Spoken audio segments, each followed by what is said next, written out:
Welcome to Lunar Psychology. This is a quiet space where the mind can slow down, curiosity can soften, and understanding can unfold gently without urgency.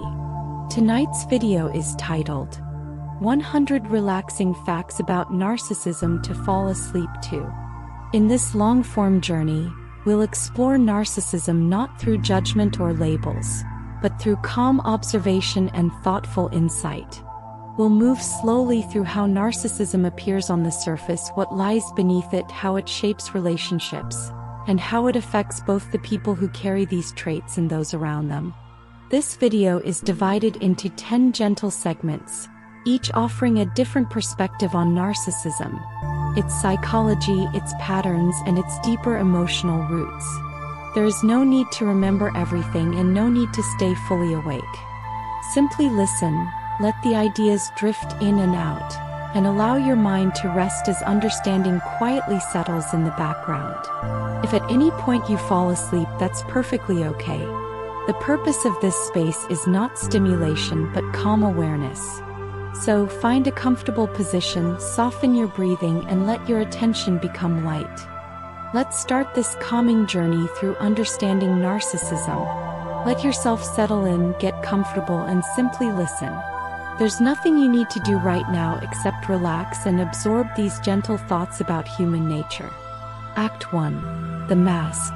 Surface charm and first impressions. Our first fact is about the core of narcissism itself. Narcissism involves a grandiose sense of self-importance and a deep need for admiration. Picture someone who sees themselves as uniquely special, someone who believes they stand apart from ordinary people. This isn't just confidence, something more. It's a persistent pattern where a person's entire world revolves around maintaining an image of superiority. They need others to reflect back to them that they are indeed as extraordinary as they believe themselves to be. This need for admiration isn't occasional. It's constant, like a hunger that's never quite satisfied. Think of it as wearing a crown that only they can see, but they need everyone else to acknowledge it's there.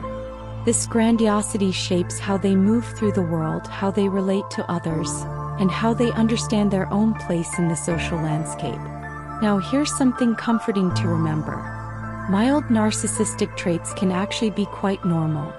We all have moments where we think highly of ourselves, where we want recognition, where we feel we deserve appreciation. This is part of being human. A healthy amount of self-regard helps us set boundaries, pursue our goals, and value our own contributions. The difference between normal self-esteem and narcissism is one of degree and impact. When someone occasionally feels proud of an accomplishment or wants their hard work noticed, that's natural. When someone cannot function without constant praise, when they're unable to see others as equally valuable, that's when these traits cross into problematic territory. So as you listen to these facts, remember that having some narcissistic traits doesn't make someone a narcissist. We exist on a spectrum, and most of us fall somewhere in the middle, with moments of self-focus balanced by genuine care for others. The third fact brings us to the inflated self-image and sense of being special that characterizes narcissism. People with strong narcissistic traits genuinely believe they are exceptional in ways that others simply are not. This isn't an act they're putting on. They truly experience themselves as fundamentally different and superior. They might believe they have insights others can't grasp, talents others can't match, or a destiny others can't understand. This sense of specialness becomes woven into their identity. It's not that they've accomplished something truly extraordinary and recognize it. Rather, they feel extraordinary first and then interpret everything through that lens. A compliment confirms what they already knew. A criticism must be wrong because it contradicts their core belief about themselves. This inflated self-image serves as a kind of armor, protecting them from the ordinary vulnerabilities that most people experience. Let's move to the fourth fact, which reveals something about how narcissistic individuals choose their social circles. There's a belief in associating only with high-status people. In their minds, special people should only surround themselves with other special people. They're drawn to those with wealth, beauty, power, fame, or prestige, not necessarily because they value these individuals as people, but because association with them confirms their own elevated status. Being seen with important people makes them feel important. They might name-drop constantly or talk about their connections as proof of their own worth. Meanwhile, they may look down on or show little interest in those they perceive as ordinary or beneath them. This isn't about healthy networking or enjoying accomplished company. It's about using others as mirrors and props in their personal narrative of superiority. The people around them become accessories to their image rather than individuals worthy of genuine connection. Our fifth fact explores the inner world of narcissism. There are persistent fantasies of unlimited success, power, brilliance, beauty, or ideal love. Inside the mind of someone with narcissistic traits, an elaborate movie plays constantly, starring themselves achieving remarkable things, being admired by multitudes, finding perfect romance, or wielding great influence. These aren't occasional daydreams that most people have. These are consuming fantasies that feel more real and more important than actual reality. These fantasies serve a purpose.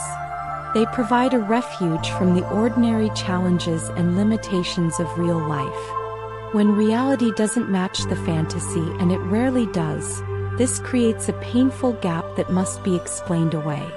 The fantasy is always right. Reality must be wrong, or other people must be at fault. These internal narratives of greatness become so central to their sense of self that threatening them feels like threatening their very existence. The sixth fact describes a common behavior you've probably witnessed. Exaggerating achievements and bragging become regular patterns of communication. Someone with narcissistic traits will embellish their accomplishments, making small successes sound like major triumphs, turning participation into leadership, reframing luck as skill. They need their achievements to sound impressive because they need others to be impressed. A simple work project becomes a groundbreaking innovation. A casual acquaintance becomes a close friendship with someone important. This exaggeration often feels uncomfortable to witness because it's so transparent, yet the person doing it seems genuinely to believe their own enhanced version of events. The bragging isn't just about sharing good news. It's about establishing hierarchy, proving superiority, and extracting admiration. Every conversation becomes an opportunity to remind others of how accomplished, talented, or special they are. Now we come to the seventh fact, which explains part of why narcissism can be initially attractive. There's often strong confidence and assertiveness on display. People with narcissistic traits project certainty. They speak with conviction, make decisions boldly, and present themselves as capable and in control. In a world full of uncertainty, this confidence can be magnetic. Others might feel drawn to their apparent self-assurance, mistaking it for competence or strength. This assertiveness means they're often willing to take charge, speak up, and put themselves forward.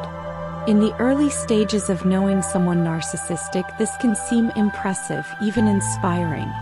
They appear to know what they want and to believe in themselves completely. Only later does it become clear that this confidence isn't based on genuine self-knowledge or earned through experience. It's a performance, carefully maintained to ward off any hint of vulnerability or doubt. The eighth fact reveals why narcissistic individuals often end up in prominent positions. There's a natural tendency toward charisma and leadership emergence. Their confidence, combined with their need for attention and status, propels them toward positions of visibility and authority. They're often the first to volunteer to lead, the most eager to be in the spotlight, and the most skilled at self-promotion. In many social and professional settings, these qualities lead to leadership opportunities. They know how to make strong first impressions, how to sell their vision, and how to present themselves as the obvious choice. Groups sometimes mistake their self-assurance for capability and their desire for control for actual leadership skill. This is why you'll often find individuals with narcissistic traits in positions of authority, at least initially. Whether they can maintain those positions depends on whether their actual abilities match their projected confidence. Our ninth fact explores a tool in the narcissistic toolkit. Humor and wit are frequently used to impress others and maintain social dominance. A narcissistic person might be genuinely funny, using cleverness and timing to win people over. But notice how their humor often works. It might involve putting others down in subtle ways, making themselves the hero of every story, or using jokes to deflect from serious topics where they might be vulnerable. Their wit serves their needs. It keeps them at the center of attention, reinforces their image as entertaining and clever, and creates social dynamics where they're admired. Laughter becomes another form of admiration they collect. When humor doesn't land or someone doesn't appreciate their jokes, they may become defensive or dismissive, because the humor isn't really about connection or shared joy. It's about maintaining their position as impressive and superior. Finally, our 10th fact offers an interesting nuance about narcissism and human potential. Research suggests that moderate narcissism can provide advantages in creativity and originality. When someone believes they're special and destined for greatness, they may be more willing to take creative risks, propose unconventional ideas, and persist in original directions that others might abandon. A moderate amount of self-focus and confidence in one's unique perspective can fuel innovation and artistic expression. The key word here is moderate. Extreme narcissism often undermines creativity because the person becomes too defensive about criticism, too rigid about their own ideas, or too focused on appearance over substance. But in that middle range, narcissistic traits can contribute to breaking from convention and pursuing novel paths. This reminds us that personality traits exist on spectrums, and that even challenging characteristics can have some adaptive elements when present in balance. And so we complete our first exploration of narcissism, understanding how it presents itself initially with charm, confidence, and apparent capability. Let these thoughts settle as we move forward in our journey. Rest easy knowing that understanding human nature helps us navigate the world with greater wisdom and compassion. Act 2. The Hidden Engine. Fragile Inner World. Now we move beneath the surface, into the quiet spaces where the confident mask begins to crack. Breathe slowly and let yourself sink deeper into understanding. What we're about to explore is the tender, vulnerable core that all that grandiosity is designed to protect. Our first fact in this section reveals a profound paradox. Beneath all that grandiosity lies fragile self-esteem. This might seem contradictional at first. How can someone who appears so confident, so self-assured, actually have deeply fragile feelings about themselves? The answer is that the grandiosity isn't confidence at all. It's compensation. True confidence is quiet and doesn't need constant reinforcement. It can withstand challenges and criticism because it's rooted in genuine self-acceptance. But narcissistic grandiosity is like a beautiful facade on a building with a crumbling foundation. The more elaborate and impressive the front appears, the more it may be concealing weakness behind it. Deep down, there's often profound insecurity, a sense of defectiveness or unworthiness that must never be acknowledged or revealed. Every boast, every claim of superiority, every demand for admiration is really an attempt to cover over this fragile core. The tragedy is that no amount of external validation can truly repair what's broken inside, so the need continues endlessly. This brings us naturally to our second fact. There is extraordinarily high sensitivity to criticism in narcissistic individuals. Even mild, constructive feedback can feel like a devastating attack. A small correction can trigger intense emotional reactions that seem completely disproportionate to the situation. This happens because criticism threatens the carefully constructed self-image they depend on for psychological survival. When that fragile self-esteem is touched even lightly, the pain is immense. They might react with rage, with cold withdrawal, with elaborate counterattacks, or with crumbling distress. What looks like arrogance or defensiveness is actually a kind of emotional survival instinct. They cannot allow the criticism to be true because accepting it would mean confronting that fragile core they've worked so hard to hide. So every criticism must be rejected, explained away, or turned back on the critic. This makes growth very difficult because growth requires the ability to hear feedback, acknowledge mistakes, and adjust. But when feedback feels like annihilation, learning becomes nearly impossible. The third fact takes us even deeper into this hidden world. Beneath the surface there is profound shame and fear of exposure. Shame is different from guilt. Guilt says I did something bad. Shame says I am bad.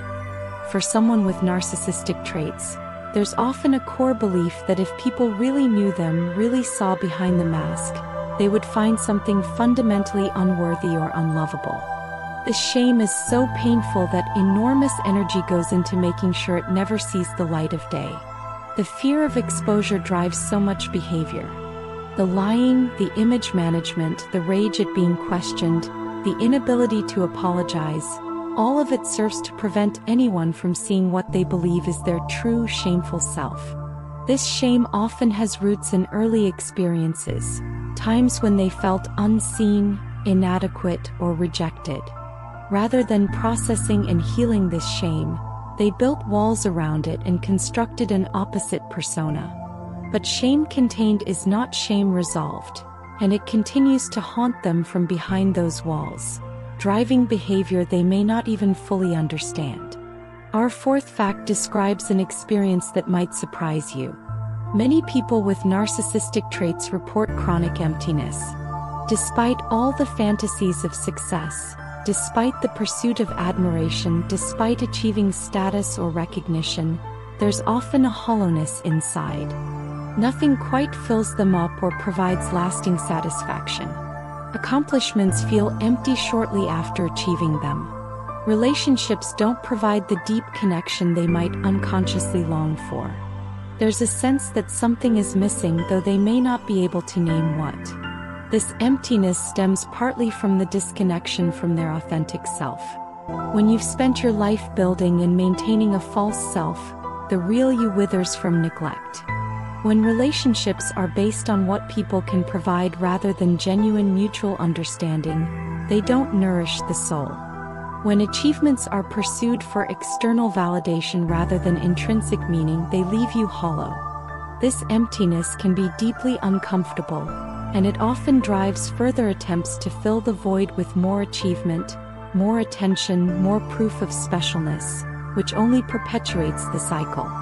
The fifth fact explains the mechanism that keeps this whole system running. There is profound reliance on external validation. Because the internal sense of worth is so unstable and fragile, narcissistic individuals depend on constant input from the outside world to tell them they're okay, they're special, they're valuable. This is different from enjoying compliments or appreciation, which we all do. This is a dependency, almost like an addiction. The validation provides temporary relief from the underlying emptiness and shame, but the effect never lasts. Soon they need another hit of admiration, another achievement to boast about, another person to impress. Their emotional stability rises and falls based on whether they're receiving the validation they need. A compliment can send them soaring. Indifference or criticism can send them crashing. This makes them vulnerable in ways they'd never admit, because their well-being is always in the hands of others, even as they try to appear completely self-sufficient and superior. True freedom would come from developing internal validation, but that would require facing the fragile self-esteem we discussed earlier. Our sixth fact reveals a common strategy for managing this instability. perfectionism becomes a tool to stabilize self-image. If they can just be perfect enough, achieve enough, look good enough, then perhaps they can finally feel secure in their worth. But perfectionism is a cruel taskmaster. It sets impossible standards and then punishes any falling short. For someone with narcissistic traits, perfectionism serves multiple purposes. It justifies their sense of superiority if they can maintain an image of flawlessness. It protects against criticism because perfect people can't be criticized. It keeps shame at bay because shame thrives on imperfection. But the cost is enormous. Perfectionism creates constant anxiety, makes mistakes feel catastrophic, and prevents authentic connection because showing any flaw feels too dangerous. They may hold others to impossibly high standards as well, becoming critical and demanding when people inevitably fall short. This perfectionism isn't about excellence or craftsmanship. It's about survival, about maintaining the facade that keeps the fragile core protected. The seventh fact describes the exhausting internal experience of narcissism. There's constant fluctuation between feelings of superiority and insecurity. One moment they feel on top of the world, special and admired, untouchable. The next moment, perhaps triggered by a slight or disappointment, they plunge into feelings of worthlessness and inadequacy. This isn't a stable personality structure.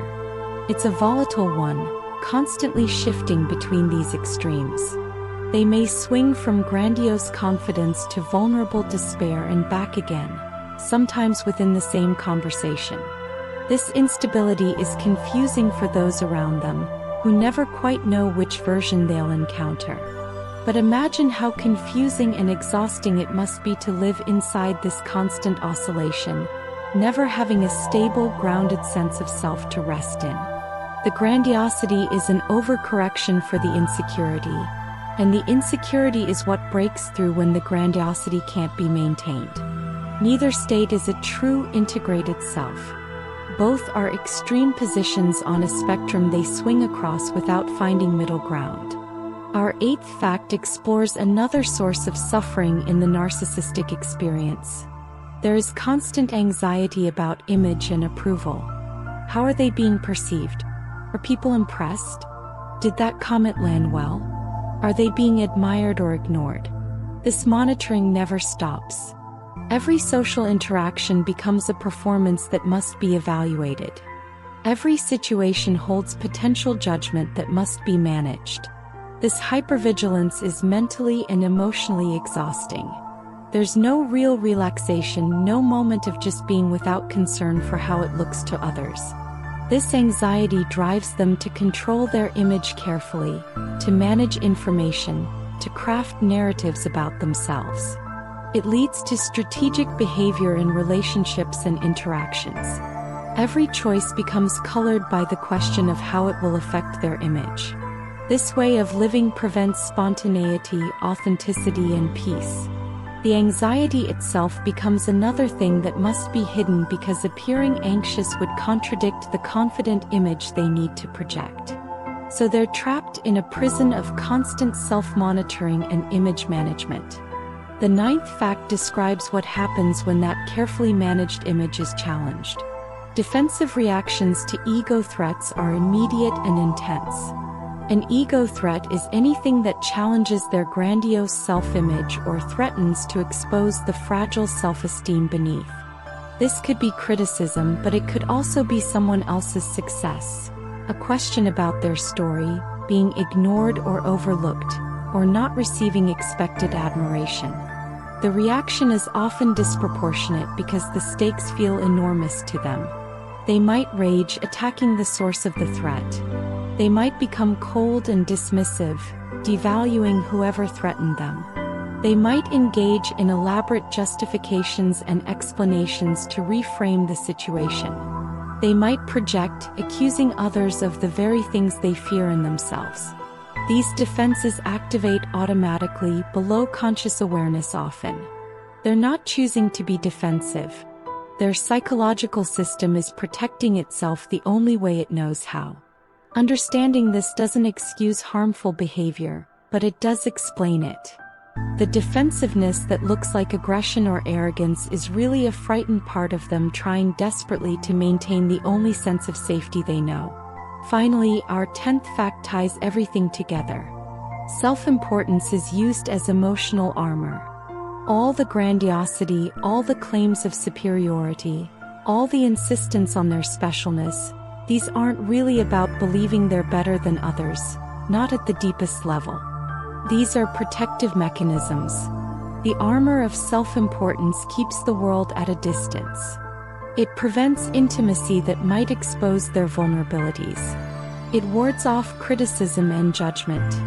It covers over the shame, the emptiness, the fragile self-esteem we've been exploring. Like medieval armor, it's heavy and restrictive.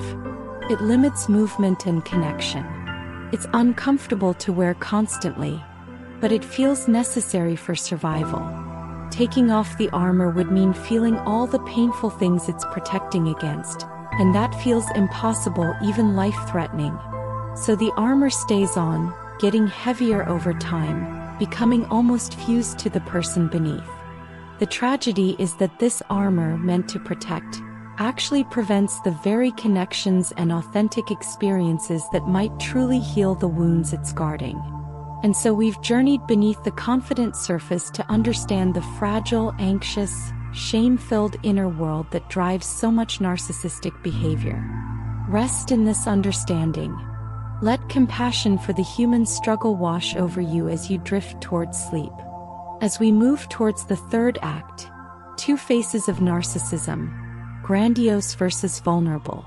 We will discover something fascinating about narcissism which doesn't always look the same. There are two distinct presentations, two different masks worn over similar inner wounds. Settle deeper into comfort as we explore these twin faces of the same underlying condition. Our first fact introduces us to one of these presentations. Grandiose narcissism is what most people picture when they think of narcissism. This is the loud, boastful, overtly confident type. People with grandiose narcissism display their sense of superiority openly and unapologetically. They dominate conversations, seek the spotlight, and make sure everyone knows how special they are. They appear thick-skinned and aggressive in pursuing their goals. They're often charming and charismatic, at least initially. They take up space without hesitation and expect others to accommodate them. This is the narcissism of the peacock, displaying its feathers for all to see. The grandiose narcissist's strategy is to convince the world, and hopefully themselves, of their superiority through bold assertion and visible achievement. They deal with their underlying fragility by drowning it out with noise and spectacle, by building the facade so large and impressive that no one, including themselves, looks too closely at what's behind it. This type is easier to spot because the narcissistic traits are right on the surface, undisguised and unapologetic. Now we turn to the second face, which often goes unrecognized. Vulnerable narcissism, sometimes called covert narcissism, presents very differently. These individuals appear shy, anxious, even self-effacing on the surface. They don't boast openly or seek the spotlight in obvious ways. Instead, they may seem sensitive, wounded, and in need of support. But beneath this vulnerable presentation lies the same core of entitlement and specialness. They believe they deserve recognition and admiration, but they feel they're not getting what they deserve, which makes them resentful and bitter. Rather than claiming superiority loudly, they communicate it through martyrdom, through being the most wounded, the most misunderstood, the most sensitive person in the room. Their specialness comes from their suffering. They're highly reactive to perceived slights, quick to feel victimized, and prone to nursing grievances. This type is harder to recognize because the presentation looks like insecurity or anxiety rather than narcissism. But the self-focus is just as intense, the lack of genuine empathy just as present, the sense of entitlement just as strong. Our third fact reveals what these two types share at their core. Despite looking so different on the surface, both grandiose and vulnerable narcissism share an antagonistic core. Antagonism in this context means a stance toward others that is fundamentally oppositional and exploitative rather than collaborative and empathetic. Both types see relationships in terms of hierarchy and competition rather than mutual support. Both struggle with genuine empathy and tend to use others for their own needs. Both carry deep resentment when they don't receive the special treatment they believe they deserve. The grandiose narcissist's antagonism is obvious, expressed through dominance and dismissiveness. The vulnerable narcissist's antagonism is masked, expressed through passive aggression, playing the victim, and quiet manipulation. But both are operating from the same basic script that says I am special, I deserve more than others, and people exist to meet my needs. Understanding this shared core helps us see that the different presentations are really just different strategies for managing the same underlying beliefs and wounds. The fourth fact contrasts how these two types present to the world. Grandiose narcissism involves overt dominance, while vulnerable narcissism masks itself in covert insecurity. The grandiose narcissist walks into a room wanting to be the center of attention, the most important person there. They'll interrupt, redirect conversations to themselves, and expect deference. The vulnerable narcissist might hang back, appearing uncertain or anxious, but they're equally focused on themselves, monitoring how they're being perceived, feeling slighted when not given special consideration. The grandiose type's dominance is direct and unmistakable. They'll tell you they're important. The vulnerable type's needs are indirect and disguised. They'll show you they're hurting and expect you to recognize how special and deserving of care they are. Both want the same thing, recognition of their specialness, but they use opposite strategies to get it. One demands it loudly. The other elicits it through displays of suffering and sensitivity. Understanding this helps explain why people with very different presentations can both be diagnosed with narcissistic personality disorder. Our fifth fact explores a particular feature of the vulnerable type. There is extreme hypersensitivity in vulnerable narcissism. While grandiose narcissists appear thick-skinned and unbothered by criticism, at least on the surface, vulnerable narcissists wear their sensitivity openly. They're easily hurt, quick to feel rejected or dismissed, constantly reading negative meanings into neutral interactions. Every comment is analyzed for hidden criticism. Every silence feels like abandonment. This hypersensitivity serves multiple functions. It elicits caretaking from others, which provides the attention and special treatment they crave. It justifies their need to be handled carefully, which is a form of special treatment. It allows them to control social situations through the threat of being wounded. And it provides endless evidence that the world doesn't appreciate or understand them, confirming their narrative of being special but unrecognized. This sensitivity is genuine in the sense that they truly do feel easily hurt, but it's also strategic in how it functions to meet their narcissistic needs. The pain is real, but so is the way it's used. The sixth fact reveals something subtle about vulnerable narcissism. There is shyness masking entitlement.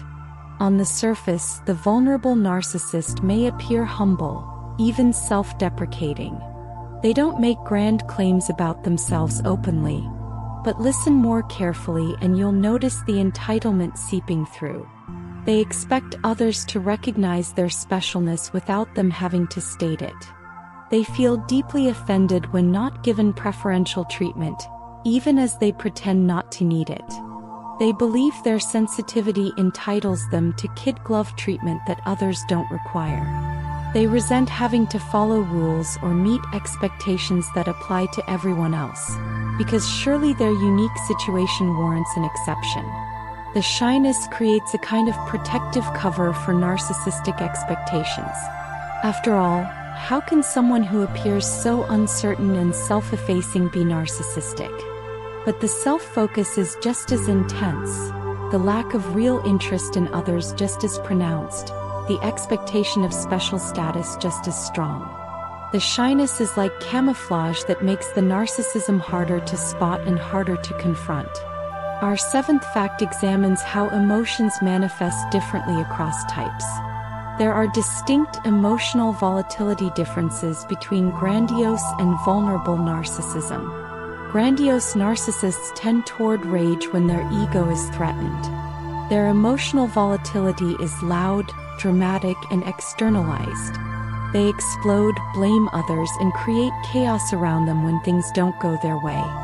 Vulnerable narcissists, in contrast, tend toward anxiety, depression, and internalized distress. Their volatility is quieter but just as intense. They spiral into despair, ruminate endlessly on perceived slights, and may engage in self-destructive behaviors. The grandiose type's emotions blow outward like a storm. The vulnerable type's emotions collapse inward like a sinkhole. But both patterns reflect the same underlying instability, that fluctuation between grandiosity and worthlessness we discussed earlier. The difference is in expression, not in the fundamental emotional structure. Both types struggle with emotional regulation, both have difficulty sitting with uncomfortable feelings, and both use their emotional reactions, whether explosive or implosive, to manipulate situations and people around them. The eighth fact identifies a common thread in both presentations. Shame-driven defensiveness operates in both types, though it looks different. For the grandiose narcissist, shame is warded off through aggression and counterattack. Any hint of shame or inadequacy is immediately projected onto someone else. They become the attacker to avoid being the attacked. Their defensiveness is loud and combative. For the vulnerable narcissist, shame is more openly experienced but quickly transformed into victimhood. They feel the shame deeply, but then defensively frame themselves as the wounded party, the one who has been unfairly treated. Their defensiveness is more passive and melancholic. Both are defending against the same core wound, that underlying sense of defectiveness and unworthiness. Both find genuine shame intolerable and must transform it into something else. The grandiose type transforms shame into rage and blame. The vulnerable type transforms shame into righteous suffering and grievance. Neither can simply sit with shame, acknowledge it, learn from it, and move through it the way emotional health would require. Our ninth fact contrasts the social presentation of these types. Grandiose narcissism presents boldly while vulnerable narcissism presents fearfully. The grandiose narcissist moves through the world with apparent confidence, taking risks, putting themselves forward, seeming unafraid of judgment or rejection. Their strategy is to be so impressive that no one would think to criticize or reject them. The vulnerable narcissist moves through the world cautiously, appearing afraid of judgment and rejection, holding back from full engagement. Their strategy is to protect themselves from criticism by appearing too fragile to criticize and to elicit protective responses from others. One uses boldness as a shield, the other uses fearfulness, but both are shielding the same vulnerable core. The boldness isn't true courage, which involves acting despite genuine fear and vulnerability. It's a kind of manic defense against ever having to feel vulnerable. Similarly, the fearfulness isn't simple anxiety or low self-esteem. It's a strategic posture that serves narcissistic needs while appearing to be the opposite of narcissism. Both presentations are ways of managing the same fundamental terror of being seen as ordinary or flawed. Finally, our 10th fact addresses a critical problem in recognizing narcissism. Both types are frequently misidentified. Grandiose narcissists are often just seen as confident, successful, or strong personalities, at least until you get to know them better or become a target of their behavior. Their narcissism is often excused or even celebrated, especially in cultures that value confidence and dominance. People say things like that's just how confident people are, or you have to be that way to succeed. Meanwhile, vulnerable narcissists are almost always misidentified as merely insecure, anxious, or struggling with low self-esteem. People see the surface presentation and miss the narcissistic core entirely. They're offered sympathy and support, which can actually enable the narcissistic patterns. Neither type is being accurately seen. This misidentification matters because it affects how people respond to them. The grandiose type gets away with harmful behavior because it's normalized. The vulnerable type manipulates through their apparent vulnerability because no one suspects narcissism. Understanding that narcissism comes in these two distinct flavors helps us see more clearly what we're actually dealing with, rather than being fooled by the surface presentation. And so we understand that narcissism wears two very different masks, one bold and one fearful, but both covering the same wounded, entitled core. Let this knowledge settle into your awareness as you sink deeper into rest and relaxation. Act 4: The Narcissistic Supply. Psychological Fuel. Now we explore the fuel that keeps the narcissistic engine running. What feeds it, what sustains it, and what happens when that fuel runs low. Breathe deeply and allow these insights to wash over you like gentle waves. Our first fact introduces a concept central to understanding narcissistic behavior. Narcissistic supply is the term used to describe the attention, admiration, validation, and emotional reactions that narcissistic individuals need from others to maintain their psychological equilibrium. Think of it as fuel for their self-esteem or oxygen for their sense of self. Supply can be positive, like praise, admiration, or recognition. But interestingly, it can also be negative, like fear, anger, or even hatred directed toward them, because what matters most is that they're getting a reaction, that they're important enough to generate strong feelings in others. Any attention that confirms their significance, even negative attention, can serve as supply. This might seem strange until you realize that for someone whose greatest fear is being ordinary or invisible, even negative attention proves they matter. The concept of narcissistic supply helps explain behaviors that otherwise seem puzzling. Why do they provoke others unnecessarily? Why do they need constant interaction and validation? Because they're seeking supply, the psychological fuel they cannot generate internally for themselves. The second fact reveals how narcissistic supply functions in the emotional life of these individuals. Admiration serves as emotional regulation. Most people develop the capacity to regulate their own emotions internally, to soothe themselves when upset, to generate self-worth from within, to maintain relatively stable moods independent of external circumstances. But individuals with narcissistic traits have not developed this internal regulatory capacity fully. Instead, they rely on external admiration to manage their emotional states. When they receive praise, attention, or validation, their mood lifts. They feel good, confident, energized. When supply is withdrawn or unavailable, their emotional state deteriorates. They may become anxious, depressed, irritable, or desperate. The admiration from others isn't just enjoyable for them, it's functionally necessary. It's doing the work that a healthy internal emotional regulation system would do. This is why they seem so dependent on others' opinions while simultaneously claiming not to care what anyone thinks. They need the supply to feel okay, but they cannot admit this dependence because it contradicts their grandiose self-image of complete self-sufficiency. Our third fact explains why narcissistic supply is so difficult to escape. The supply process operates like an addiction. There are striking parallels between narcissistic supply seeking and substance addiction. The narcissistic individual gets a hit of supply, perhaps a compliment or social media likes, and experiences a rush of good feeling. But this feeling fades quickly and soon they need another hit. Over time, they may need more and more supply to achieve the same effect, just as addicts develop tolerance. When supply is unavailable, they experience something like withdrawal, becoming agitated, desperate, or depressed. They'll go to increasing lengths to obtain supply, even engaging in behaviors they know are problematic.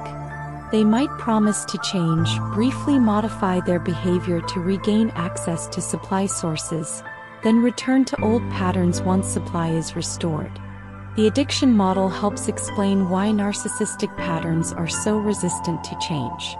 It's not just a personality preference or learned behavior. It's a deeply entrenched system where the person has become dependent on external validation for basic emotional functioning, much as an addict becomes dependent on their substance of choice. The fourth fact emphasizes the relentless nature of this need. There is a constant need for reinforcement in narcissistic individuals. The supply they received yesterday doesn't carry over to today. Each day, each hour sometimes requires new validation. Past achievements, past praise, past admiration, these don't provide lasting sustenance. They need fresh supply constantly.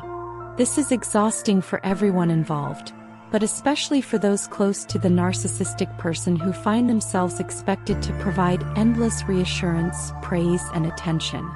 Why doesn't this supply last? Because it's trying to fill a void that cannot be filled from the outside.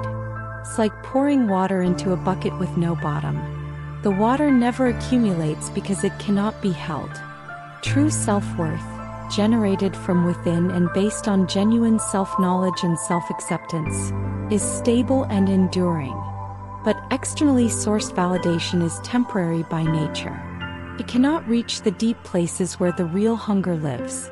So the need continues, day after day, requiring constant feeding but never truly satisfied. Our fifth fact brings this ancient pattern into the modern world. Social media has become a powerful amplifier of narcissistic supply. The digital age has created unprecedented opportunities for obtaining validation. Every post can generate likes, comments, shares, and follows, providing instant measurable supply. The feedback is immediate and quantifiable. You can count your admirers. You can watch in real time as people respond to your carefully curated image.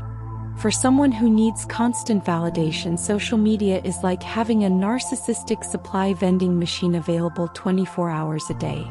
They can post and receive hits of validation on demand. But this also creates new problems. The ease of obtaining supply online can intensify the addiction.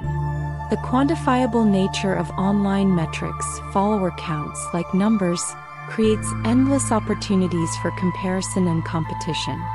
The curated nature of social media, where everyone presents their highlight reel, means the competition for attention is fierce.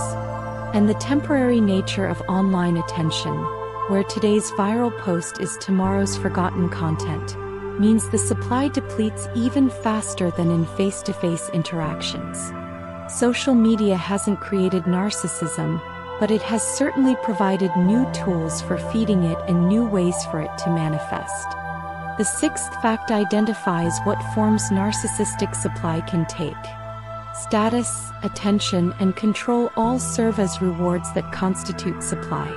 Status means being recognized as important, superior, successful, or special in some way. This could be professional status, social status, financial status, or any form of hierarchical positioning that places them above others. Attention is simply being noticed, being the focus of others' awareness, whether through admiration or drama. As we mentioned, even negative attention can serve as supply if it confirms their significance. Control means having power over others, being able to influence or dictate how situations unfold and how people respond. When they successfully control a situation or person, it confirms their superiority and provides supply. Different narcissistic individuals may favor different forms of supply. Some are primarily status-focused, constantly pursuing achievements and recognition. Others are attention-focused, creating drama or spectacle to ensure all eyes are on them. Still others are control-focused, deriving their supply from dominating and manipulating others. Most combine all three in varying proportions. Understanding what type of supply a particular narcissistic individual prizes most can help predict their behavior and motivations. Our seventh fact reveals a pattern that can be devastating for those involved with narcissistic individuals. There is systematic replacement of depleted supply sources. When a person or situation stops providing adequate supply, the narcissistic individual will seek new sources. This explains the pattern of idealization and devaluation so common in narcissistic relationships. Initially, a new person provides abundant supply. They're impressed, attentive, admiring. The narcissist idealizes them, showering them with attention and charm. But over time, as the person becomes familiar, as they start to have needs of their own, as they see behind the mask and may offer less unconditional admiration, they provide less supply. The narcissist's interest wanes. They become critical and distant. Meanwhile, they're often cultivating new supply sources, new people who will be impressed and provide fresh validation. When the old source is sufficiently depleted, they may discard that person entirely and move on to the new source. This pattern isn't necessarily conscious or deliberate. It's driven by the relentless need for supply and the inability to form deep, reciprocal attachments that would sustain relationships even when the initial rush of validation fades. The eighth fact describes the emotional storms that can arise around supply issues. There are intense overreactions to loss of admiration. When someone stops providing supply, criticizes the narcissistic individual, or shows signs of moving away, the reaction can be explosive and disproportionate. What might seem like a minor slight or a reasonable boundary can trigger rage, desperate attempts to regain control, smear campaigns, or dramatic displays designed to punish the person and draw them back in. This overreaction makes sense when you understand that supply is emotional oxygen for them. Imagine how you'd react if someone was cutting off your air supply. The panic and aggression that emerges when supply is threatened comes from a similar place of desperation. They're not just annoyed or disappointed. They're experiencing something closer to existential threat. Their emotional regulation system is failing, their sense of self is destabilizing, and they need to restore the supply immediately or destroy the source that's refusing to provide it. This is when narcissistic individuals can become most dangerous and destructive, when the supply they've come to depend on is being withdrawn. Our ninth fact explores the restless energy that characterizes narcissistic supply seeking. There is constant chasing of new validation sources. Even when current supply sources are available, many narcissistic individuals are always on the lookout for new and better sources. They're collecting admirers, cultivating multiple relationships that serve supply functions, constantly networking and positioning themselves for maximum validation opportunities. This gives their life a quality of restless striving that never reaches satisfaction or peace. There's always another person to impress, another achievement to pursue, another status symbol to acquire, another arena where they might find recognition. This chase can look like ambition or social success from the outside. And indeed, narcissistic individuals often do achieve external markers of success. But the internal experience is one of endless hunger and dissatisfaction. No amount of supply truly fills them. No achievement provides lasting contentment. So they keep chasing, keep seeking, keep trying to find the validation that will finally be enough, never realizing that what they're looking for cannot be found in external sources, no matter how abundant. Finally, our 10th fact describes what happens when the supply system breaks down. There is dangerous escalation when supply weakens. As narcissistic individuals age, experience setbacks, or exhaust their supply sources, they may escalate their behaviors in increasingly desperate attempts to maintain the flow of validation. What once worked, perhaps charm and achievement, may no longer generate the same supply. So they have to try harder, become more dramatic, take bigger risks, or engage in more extreme behaviors. This escalation can take many forms. They might become more grandiose in their claims, more aggressive in their demands, more manipulative in their tactics, or more destructive when thwarted. They might turn to increasingly problematic sources of supply, engaging in affairs, financial impropriety, or other risky behaviors that provide the validation rush they crave. Or they might collapse into the vulnerable narcissistic presentation, using their suffering and decline as a new form of supply, demanding attention and caretaking through their victimhood. Understanding this escalation pattern is important for anyone involved with a narcissistic individual, because the behaviors that were manageable earlier may intensify over time as the supply system becomes less effective and more desperate measures seem necessary. And so we've explored the fuel that drives narcissistic behavior, understanding how the endless hunger for validation shapes actions and relationships. Rest in this knowledge as you drift deeper into peaceful sleep, understanding the patterns that govern this complex condition. Act 5. Relationships. The cycle. Idealize, devalue, discard.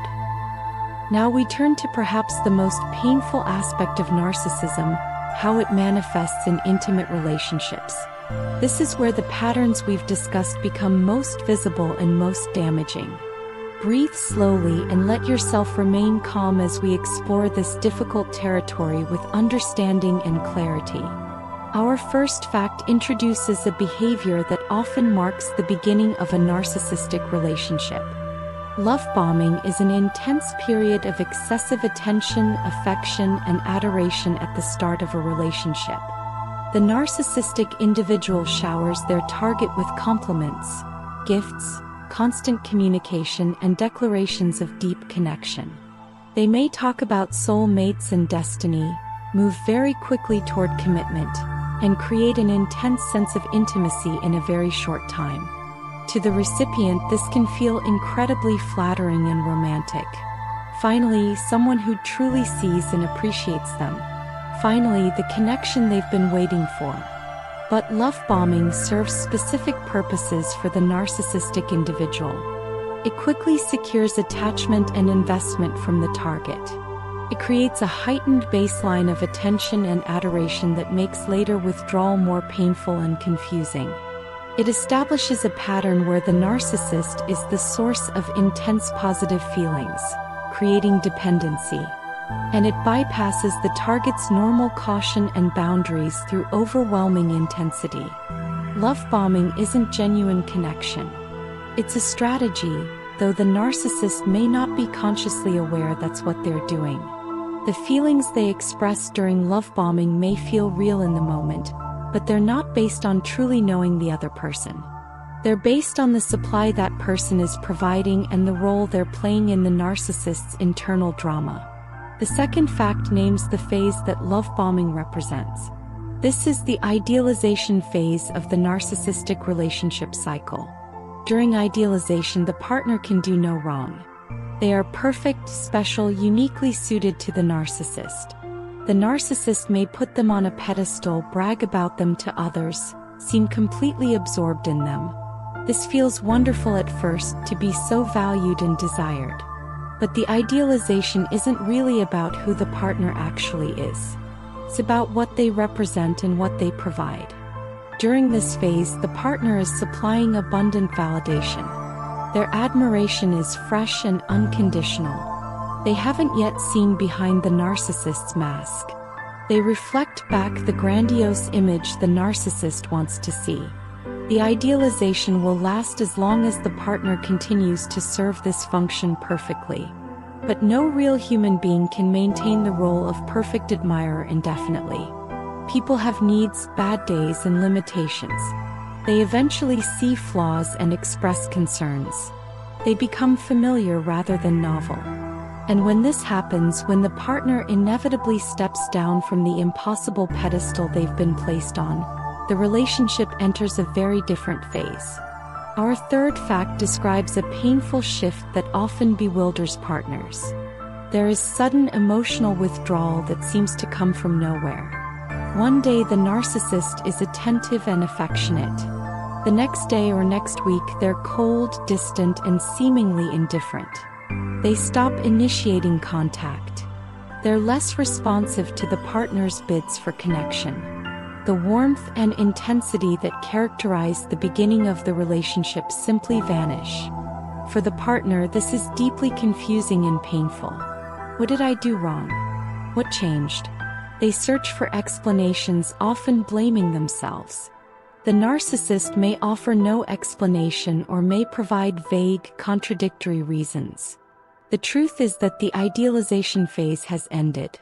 The partner is no longer providing the same quality or quantity of supply. Perhaps they expressed a need or boundary. Perhaps they showed a flaw or vulnerability. Perhaps they simply became too familiar. Whatever the trigger, the narcissist's perception has shifted, and with it their emotional engagement. This withdrawal often marks the beginning of the devaluation phase, though it may alternate with periods of renewed attention in confusing cycles.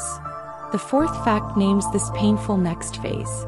Devaluation of partners begins when they're no longer seen as perfect sources of supply. During devaluation, the narcissist becomes critical, dismissive, and sometimes cruel. The same qualities they once praised become targets of criticism. The attention they once provided becomes neglect. They may compare the partner unfavorably to others, point out flaws constantly, or express disappointment and frustration. Nothing the partner does seems right anymore. Efforts to please are met with indifference or further criticism. This devaluation serves several purposes. It maintains the narcissist's sense of superiority by positioning the partner as inferior. It punishes the partner for failing to provide perfect supply. It creates anxiety in the partner that may make them try harder to regain approval, temporarily increasing supply. And it prepares the ground for eventual discard by establishing a narrative where the partner is inadequate. The shift from idealization to devaluation can be gradual or sudden, but it's often devastating for the partner, who is experiencing the loss of both the relationship they thought they had and their own sense of worth, which has become entangled with the narcissist's approval. The sixth fact describes another way narcissistic individuals avoid accountability. Blame shifting and denial become constant patterns in their relationships. When confronted with problematic behavior, they never simply acknowledge it and apologize. Instead, they shift blame onto the partner or others. If they were hurtful, it's because the partner provoked them. If they lied, it's because the partner made them feel unsafe telling the truth. If they were neglectful, it's because the partner is too needy. Every criticism is deflected and returned to sender. They may also simply deny reality, insisting they didn't do or say things they clearly did, or reframing their actions as misunderstood or justified. This blame shifting keeps the partner off balance and defensive, always trying to explain or justify themselves rather than addressing the narcissist's behavior. It maintains the narcissist's internal narrative where they're never at fault, where any problems in the relationship are caused by the partner's inadequacy. And it prevents the kind of mutual accountability and repair that healthy relationships require. In a healthy relationship, both partners can acknowledge mistakes, take responsibility, and work on change. In a narcissistic relationship, all fault flows one direction, and resolution is impossible because the narcissist cannot tolerate being wrong. Our seventh fact describes the emotional chaos that narcissistic relationships often involve. Push-pull dynamics create a disorienting pattern of closeness and distance. The narcissist draws the partner close with affection and attention, then pushes them away with coldness and criticism. Just when the partner is ready to leave, the narcissist may pull them back in with apologies, promises or renewed love bombing. Just when the partner feels secure again, another push away occurs. This creates what psychologists call intermittent reinforcement, which is one of the most powerful forms of behavioral conditioning. Like a slot machine that pays out unpredictably, the relationship provides just enough positive experiences to keep the partner hoping and trying, but never consistently enough to provide real security. The partner becomes focused on trying to figure out what causes the good times versus the bad times, trying to control their own behavior to maximize connection and minimize rejection. But the pattern isn't actually based on what the partner does. It's based on the narcissist's internal state, their supply needs, and their cycle of idealization and devaluation. The push-pull keeps the partner anxious, engaged, and unable to find stable ground from which to evaluate the relationship clearly. The eighth fact reveals a particularly painful tactic some narcissistic individuals employ. Jealousy induction involves deliberately making the partner feel jealous to extract supply. The narcissist might flirt with others in front of the partner, talk extensively about attractive people they know, compare the partner unfavorably to exes, or hint at other romantic options. This serves multiple purposes. It keeps the partner insecure and working harder for the narcissist's attention. It provides supply through the emotional reaction and increased effort from the jealous partner. It reminds the partner that they're replaceable, which undermines their power in the relationship. And it allows the narcissist to feel desirable and in demand, feeding their grandiose self-image. For the partner, induced jealousy is deeply painful. It triggers fears of abandonment and inadequacy. It creates an atmosphere of competition and insecurity. And because it's often done subtly with plausible deniability, the partner may feel crazy for being upset, especially if the narcissist claims they're just being friendly or the partner is being irrationally jealous. This tactic is particularly common when the narcissist feels the partner is becoming too confident or independent, as it quickly destabilizes them and reestablishes the narcissist's control. Our ninth fact addresses the broader pattern these tactics serve. Manipulation and control become the foundation of narcissistic relationships rather than mutual respect and genuine intimacy. Every interaction is strategic at some level, designed to maintain the narcissist's superior position and ensure their needs are met.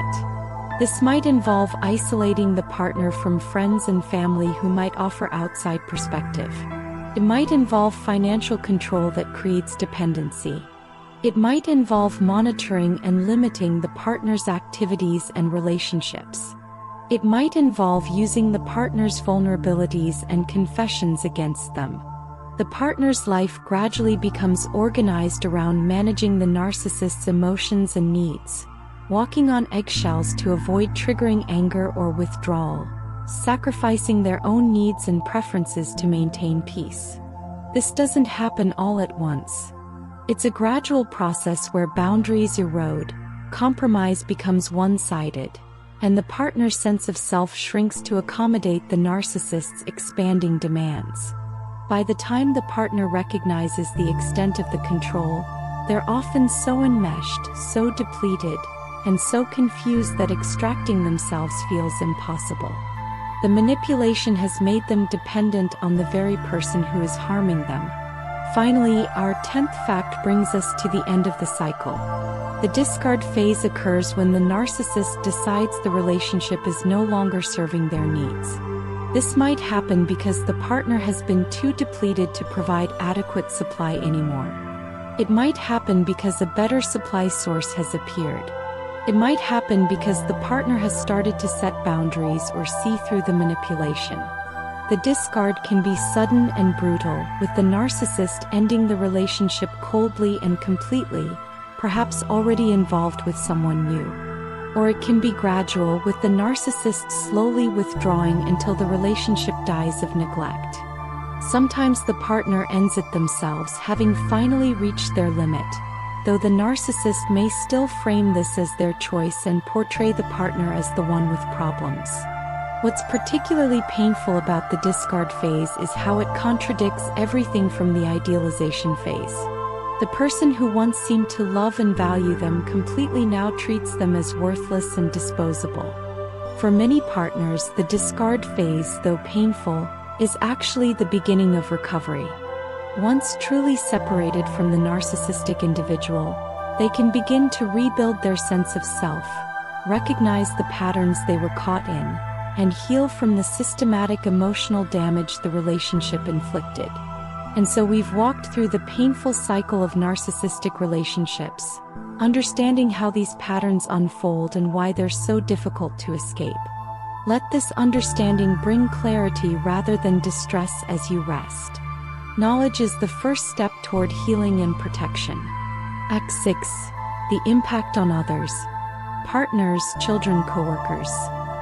Now we turn our attention to those affected by narcissistic individuals, understanding the deep and lasting impact these relationships have on the people caught in their orbit.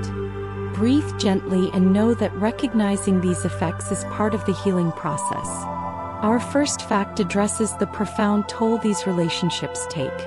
Emotional exhaustion becomes a defining feature for partners of narcissistic individuals. Living with or loving someone with narcissism is like running an emotional marathon that never ends. The constant need to manage the narcissist's emotions, to provide supply, to avoid triggering rage or withdrawal, to decode confusing mixed messages, to defend yourself against accusations, to explain yourself repeatedly, all of this requires enormous emotional energy. Partners find themselves drained in ways they've never experienced before. Simple interactions become exhausting because they require such careful navigation. There's no rest, no safety, no ability to simply relax and be yourself. Even positive moments are tinged with anxiety because you never know when the mood will shift. Over time, this exhaustion depletes the partner's resources for everything else in life. They may struggle at work, withdraw from friendships, lose interest in hobbies, and have nothing left to give to themselves or others. The exhaustion isn't just tiredness that sleep can fix. It's a deep depletion of emotional and psychological reserves that can take months or years to restore even after the relationship ends. The second fact captures a core wound that narcissistic relationships inflict. Partners end up feeling profoundly unseen and invalidated. In a healthy relationship, both people feel recognized for who they actually are, with their feelings acknowledged as real and important. In a narcissistic relationship, the partner's authentic self becomes invisible. The narcissist relates to them not as a complete person but as a function, a supply source, an extension of themselves. The partner's feelings are dismissed, minimized, or reframed. Their needs are treated as inconvenient or unreasonable. Their perceptions are denied. Over time, the partner may lose touch with their own inner experience because it's been invalidated so consistently. They may struggle to know what they actually feel or think because they've been told so many times that their feelings are wrong or their thoughts are distorted. This profound invalidation damages the sense of self at a fundamental level. We learn who we are partly through being reflected accurately by others. When that reflection is consistently distorted or absent, we lose our bearings. Partners of narcissistic individuals often describe feeling like they disappeared, like they became a ghost in their own life, present but somehow not real. Our third fact describes a common cognitive effect of narcissistic abuse. Victims often experience cognitive fog, a state where thinking becomes difficult, unclear, and unreliable. They have trouble concentrating, making decisions, or thinking through problems. They forget things they normally wouldn't. They struggle to articulate thoughts or find words. This fog has multiple causes. The chronic stress of the relationship affects brain function, particularly in areas involved with memory and executive function. The gaslighting creates genuine confusion about reality. The constant need to monitor the narcissist's mood and navigate complex emotional dynamics uses up cognitive resources.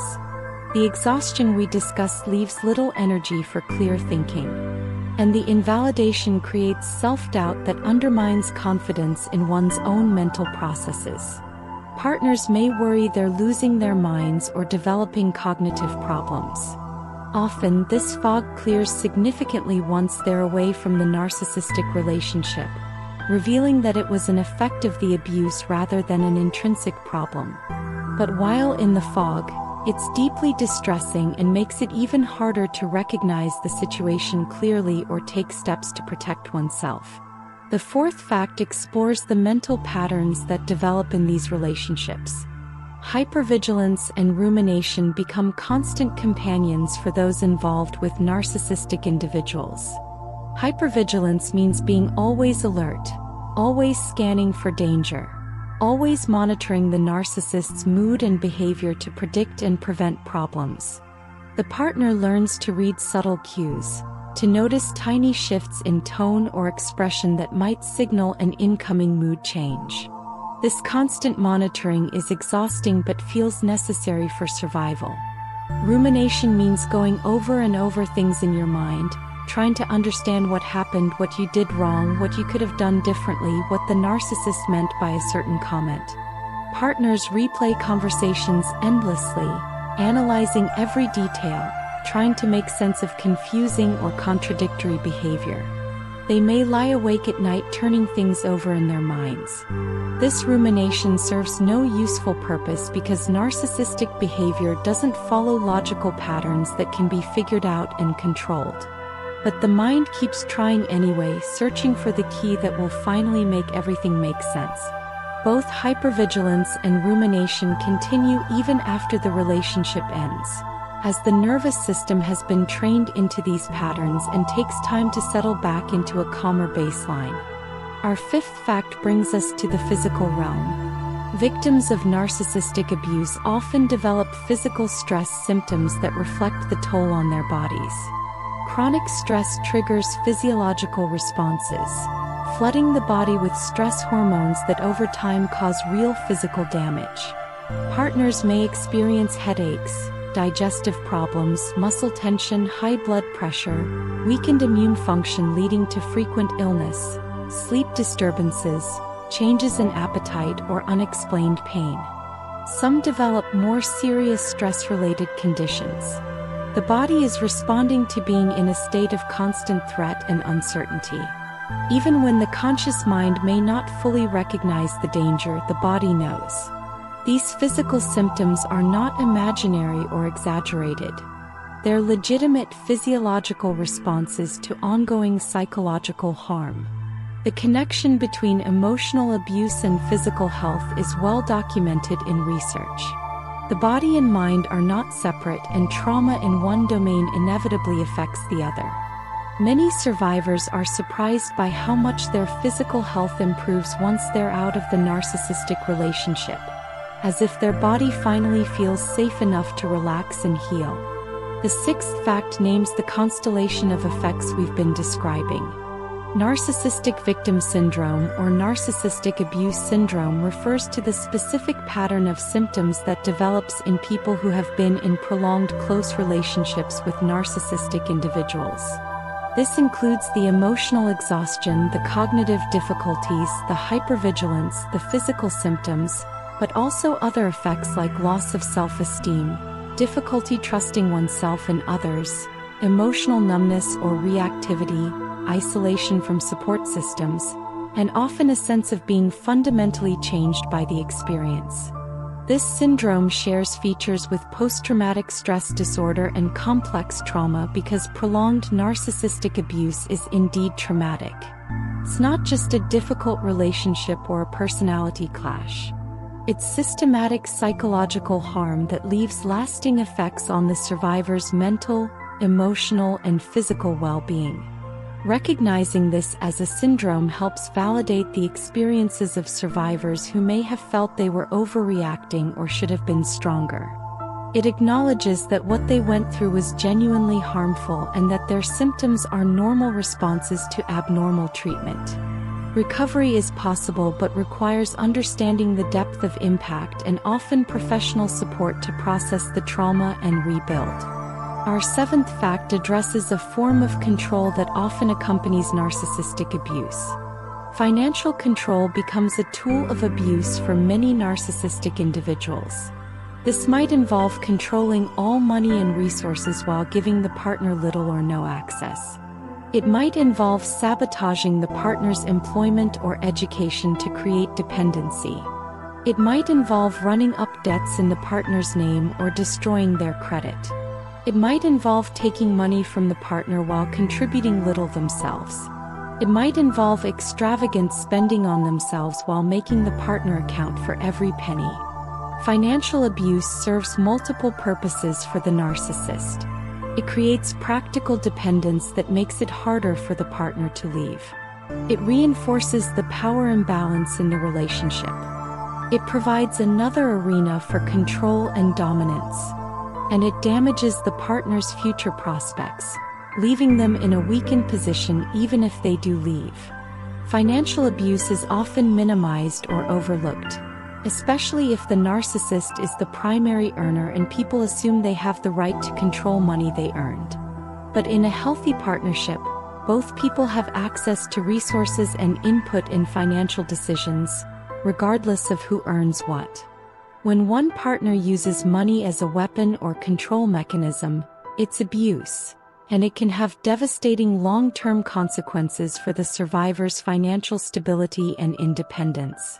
The eighth fact extends beyond intimate relationships to professional settings. Workplace toxicity is often created by narcissistic individuals in positions of power or influence. A narcissistic boss, colleague, or subordinate can poison the work environment for everyone around them. They may take credit for others' work, sabotage colleagues they see as threats, create division and competition among team members, blame others for their failures, demand constant admiration and special treatment, or become vindictive toward anyone who questions them. The workplace becomes a stage for their narcissistic drama, with colleagues forced to play supporting roles.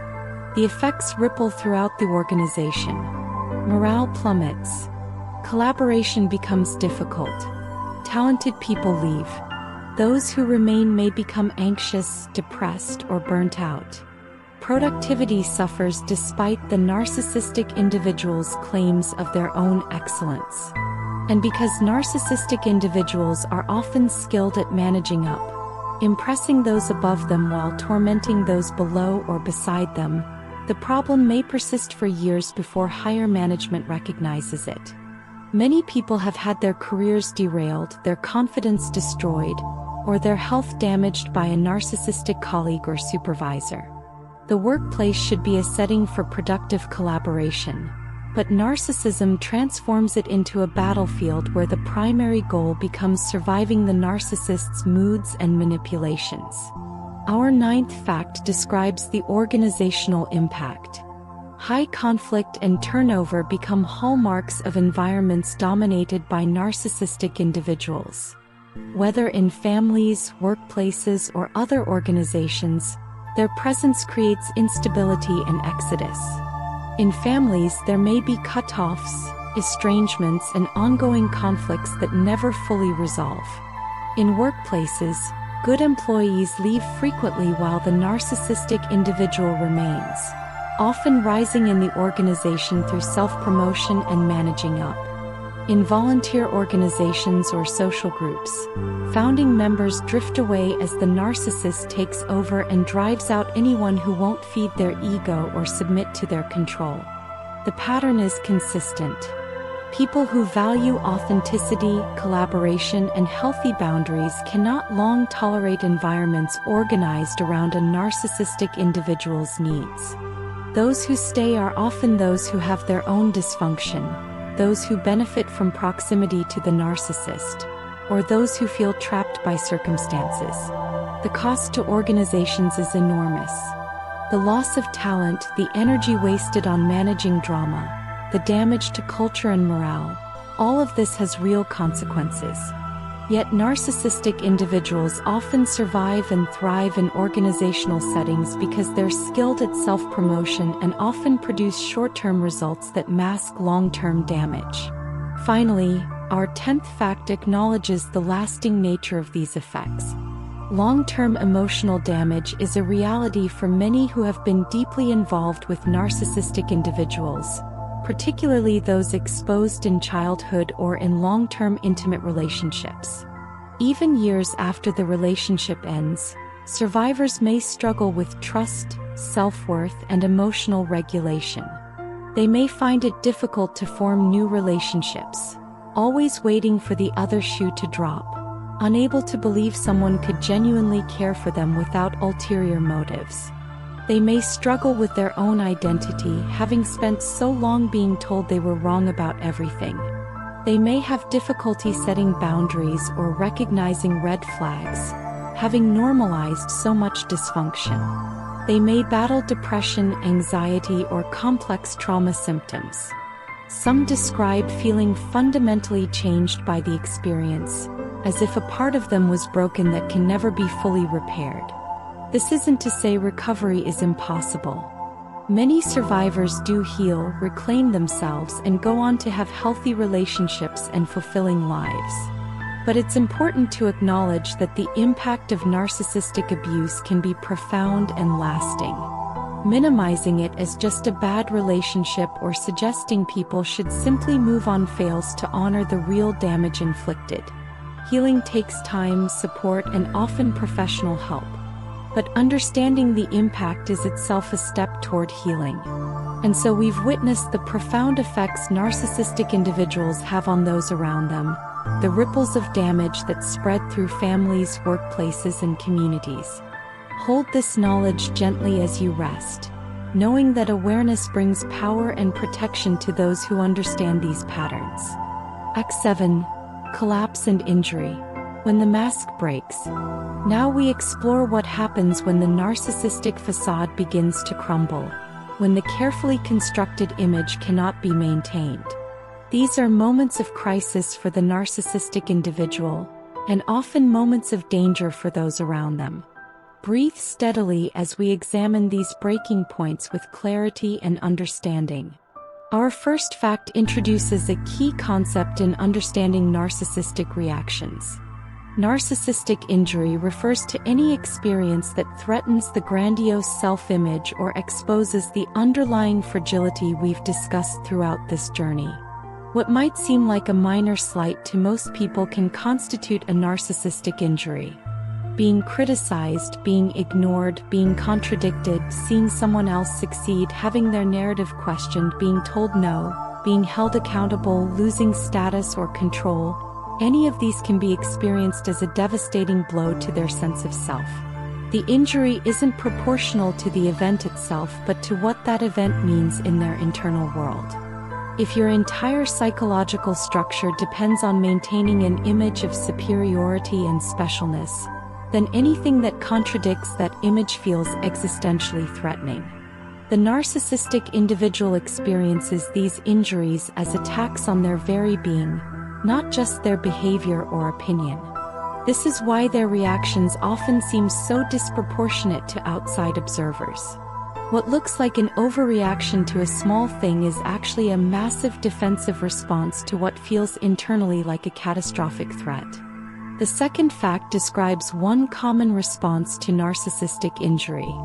Rage reactions to criticism are perhaps the most recognizable defensive pattern. When criticized, even gently or constructively, the narcissistic individual may explode with anger that seems to come from nowhere and bear no relationship to the magnitude of the criticism. This rage serves multiple purposes. It punishes the person who dared to criticize, making them less likely to do so again.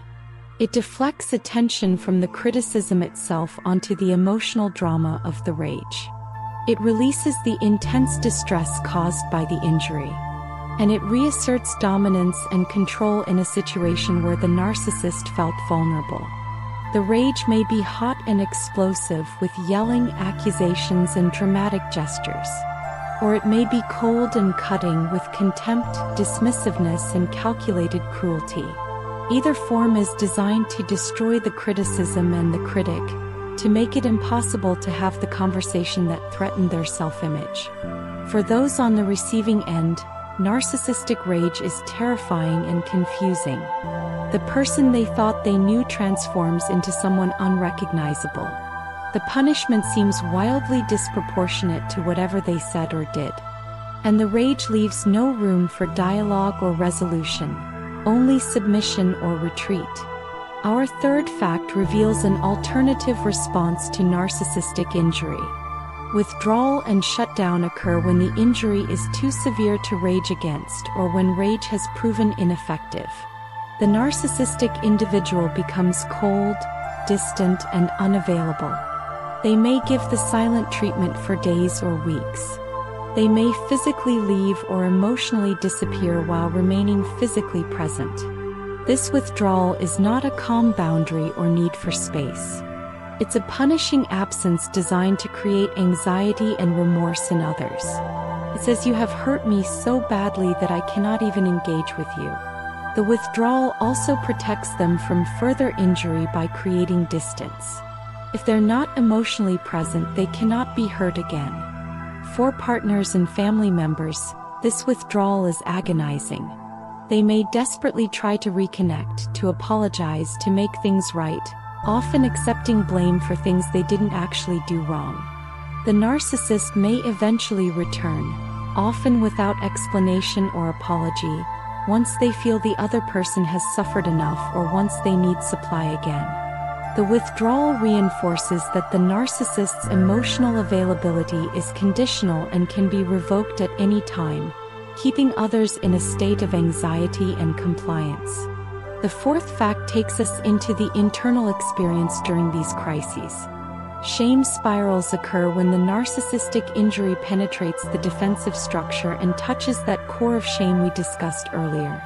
The grandiose self-image collapses temporarily, and the person is flooded with feelings of worthlessness, defectiveness, and exposure. This is extraordinarily painful, perhaps the most painful experience a narcissistic individual can have. The shame spiral may trigger desperate attempts to restore the grandiose image through even more extreme behavior. It may lead to depression, substance use, or other destructive patterns. It may fuel rage directed at whoever or whatever triggered the shame. The person caught in a shame spiral is not self-reflective or growth-oriented. They're in crisis, experiencing psychological pain so intense that their only goal is to make it stop by any means necessary. This might mean restoring the grandiose image through achievements or new sources of supply. It might mean numbing the pain through addiction or distraction. It might mean projecting the shame onto others through blame and attack. What it almost never means is genuinely confronting and processing the shame in a healthy way, because that would require the very emotional capacities that narcissism prevents from developing. Our fifth fact names the most severe form of narcissistic crisis. Narcissistic collapse is a complete breakdown of the grandiose self-structure. This can happen when injuries are severe or cumulative, when major failures or losses occur, when aging or illness undermines the person's ability to maintain their image, or when supply sources are lost and cannot be replaced. During a narcissistic collapse, the person may appear to fall apart completely. They may become severely depressed, anxious, or even suicidal. They may engage in desperate and destructive behaviors. They may oscillate wildly between grandiosity and despair. The collapse happens because the defensive structure that has held their psyche together is failing, and there's no stable, authentic self underneath to fall back on. They've spent so much energy building and maintaining the false self that the real self atrophied or never fully developed. So when the false self collapses, there's a terrifying void. Some narcissistic individuals can recover from collapse, often by rebuilding the grandiose structure or finding new supply sources. Others spiral further into dysfunction. A few very rarely use the collapse as an opportunity for genuine transformation, though this requires support and willingness to do deep therapeutic work that most narcissistic individuals resist. The sixth fact explores a common trigger for narcissistic crisis. Depression after status loss is frequently observed in narcissistic individuals who lose position, recognition, or achievement. Retirement, job loss, divorce, aging out of physical attractiveness or athletic ability, being overshadowed by younger or more successful people, any loss of status can trigger profound depression. This isn't the depression of grieving a genuine loss or facing a difficult transition. It's a depression born of the fact that their entire sense of self was built on external markers of superiority, and those markers are now gone. Without the status, who are they? The question has no answer because there's no developed internal self to fall back on. The depression may be accompanied by bitterness, envy of those who still have what they've lost, and desperate attempts to regain status through whatever means available. In some cases, the person becomes increasingly isolated and resentful, feeling that the world has failed to give them their due. In other cases, they may lash out at those around them, making everyone pay for their loss. This type of depression is particularly resistant to treatment because the person typically cannot or will not examine the underlying narcissistic structure that made status loss so devastating. Our seventh fact identifies a universal challenge for narcissistic individuals. Aging serves as an ongoing ego threat that becomes harder to defend against over time. For those whose narcissism centered on physical attractiveness, youth, or physical prowess, aging is a progressive stripping away of the qualities they built their identity on. For those whose narcissism centered on achievement and power, aging may mean retirement, reduced influence, or being surpassed by younger people. Aging is democratic and universal. It happens to everyone, and it cannot be charmed, controlled, or argued away. This makes it particularly intolerable for narcissistic individuals who have spent their lives denying limitations and ordinary human vulnerability. Some respond by desperately trying to maintain a youthful appearance or lifestyle, investing enormous resources in looking and acting younger. Some become increasingly bitter and critical, especially toward younger people who represent what they've lost. Some shift to a more vulnerable narcissistic presentation, using their aging and decline as new sources of special attention and caretaking. Some experience the collapses and depressions we've discussed. Very few age gracefully with acceptance and wisdom, because that would require the emotional development and authentic self-connection they never cultivated. The eighth fact recognizes another common crisis point. Failure can trigger psychological breakdown in narcissistic individuals because their self-worth is so dependent on success and superiority. A major failure, whether professional, personal, or social, contradicts the grandiose narrative completely. They're not supposed to fail. Failure is for ordinary people, not for someone special like them. When faced with undeniable failure, several things might happen. They may deny the failure entirely, creating an alternative narrative where they actually succeeded or where the failure was someone else's fault. They may rage at whoever they can blame. They may withdraw completely in shame. They may engage in increasingly desperate attempts to prove themselves and restore their image. Or they may collapse into depression and dysfunction. What they typically cannot do is accept the failure with humility, learn from it, and move forward with renewed effort and realistic adjustment. That would require seeing themselves as ordinarily human, capable of both success and failure, which their psychological structure cannot accommodate. So instead of failure being a learning experience or character-building challenge, it becomes a crisis that threatens their entire sense of self. Our ninth fact describes the frantic response to these various injuries and crises. Desperation to restore image becomes all-consuming when the narcissistic individual's self-structure is threatened. They may engage in increasingly extreme or risky behaviors to regain status and admiration. They may make grandiose claims or promises they cannot keep. They may seek new supply sources compulsively. They may lash out at anyone they perceive as contributing to their diminished state.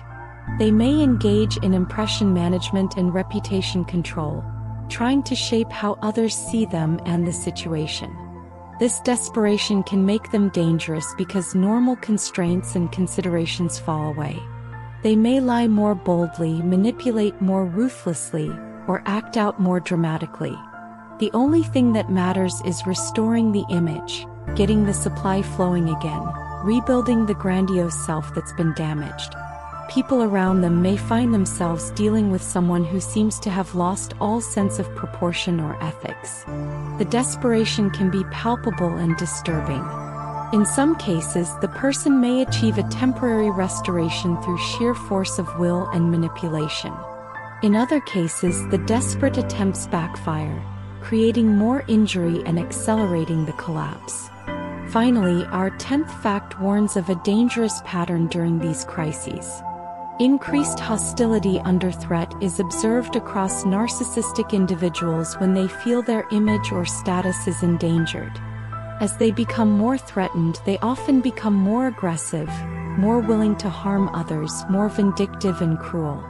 The person who is merely difficult becomes actively dangerous. They may engage in smear campaigns, spreading lies and damaging stories about those they blame for their situation. They may become physically aggressive if they've never been before, or escalate existing physical aggression.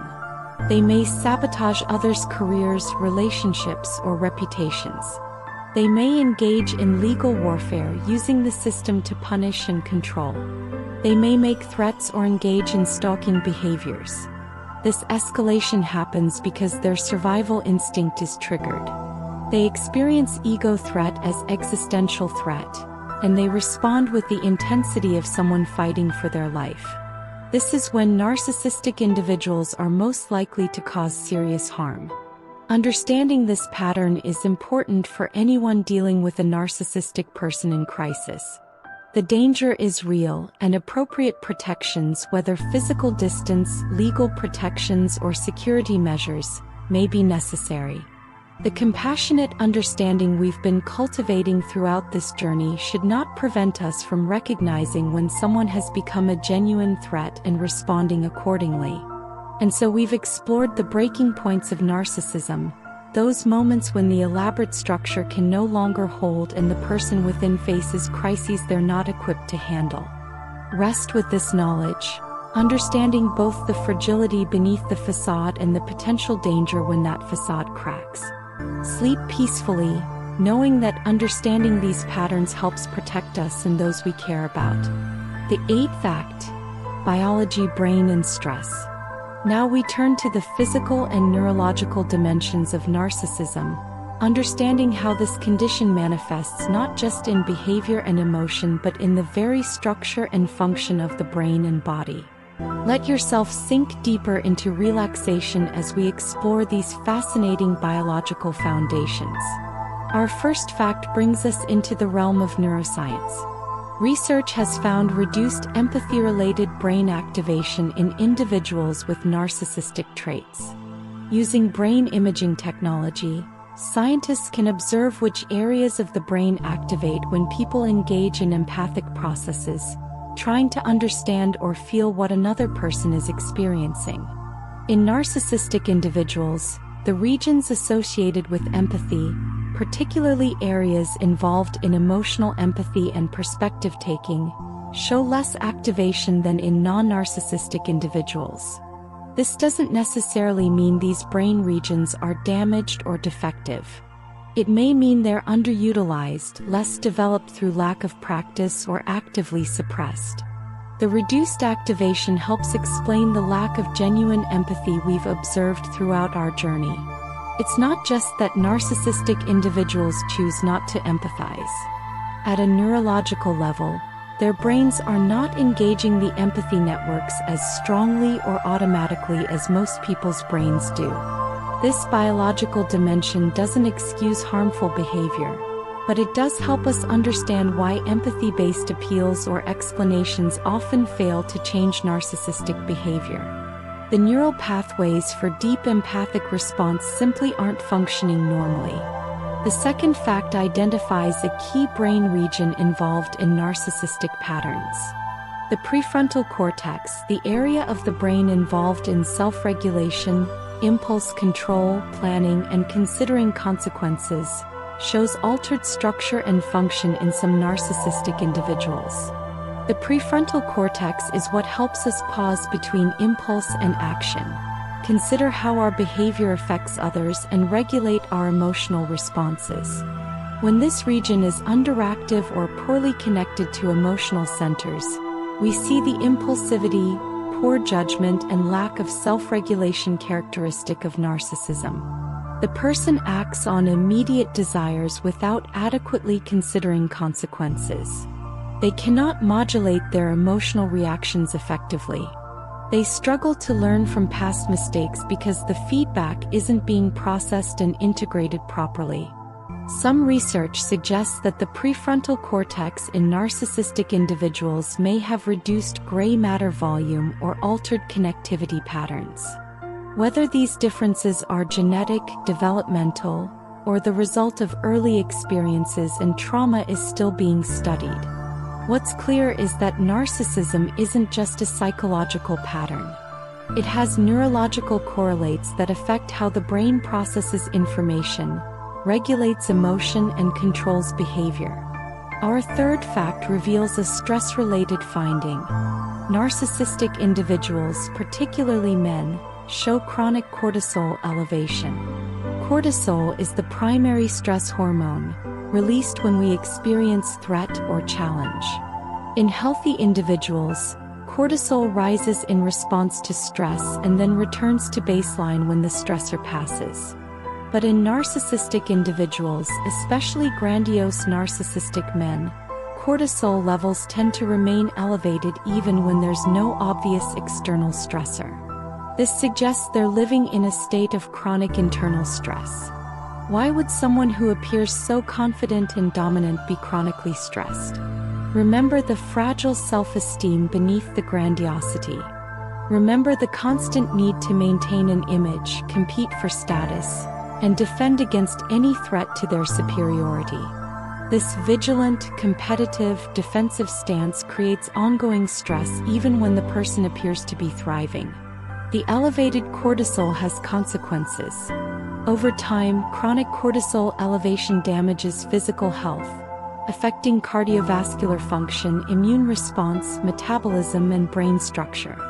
It contributes to the physical health problems we'll discuss later.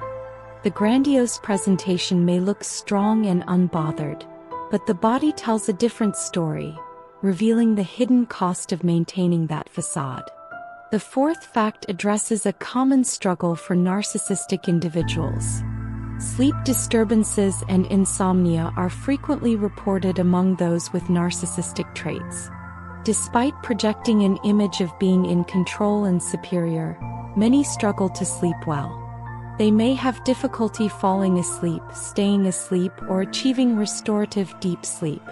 Several factors contribute to this. The elevated cortisol we just discussed interferes with sleep. The constant need for stimulation and validation can make it hard to settle into the quiet and solitude of sleep. The underlying anxiety about image and status doesn't turn off at night. And the lack of genuine intimate connection means they often lack the emotional security and comfort that helps most people relax into sleep. Sleep disturbances worsen everything else. Poor sleep impairs emotional regulation, making the narcissistic individual more reactive and unstable. It impairs cognitive function, affecting judgment and impulse control. It increases stress and irritability. And it contributes to physical health problems. Yet seeking help for sleep problems would mean admitting vulnerability and potentially receiving advice or treatment, both of which threaten the narcissistic individual's sense of control and superiority. So the sleep problems often persist, creating a negative cycle that degrades overall functioning. Our fifth fact explores what happens during those sleepless hours. Nighttime rumination is particularly common among vulnerable or covert narcissistic individuals, though grandiose types experience it too. When alone in the dark with no distractions or supply sources available, the mind turns inward. But rather than peaceful reflection or rest, narcissistic individuals often experience obsessive rumination.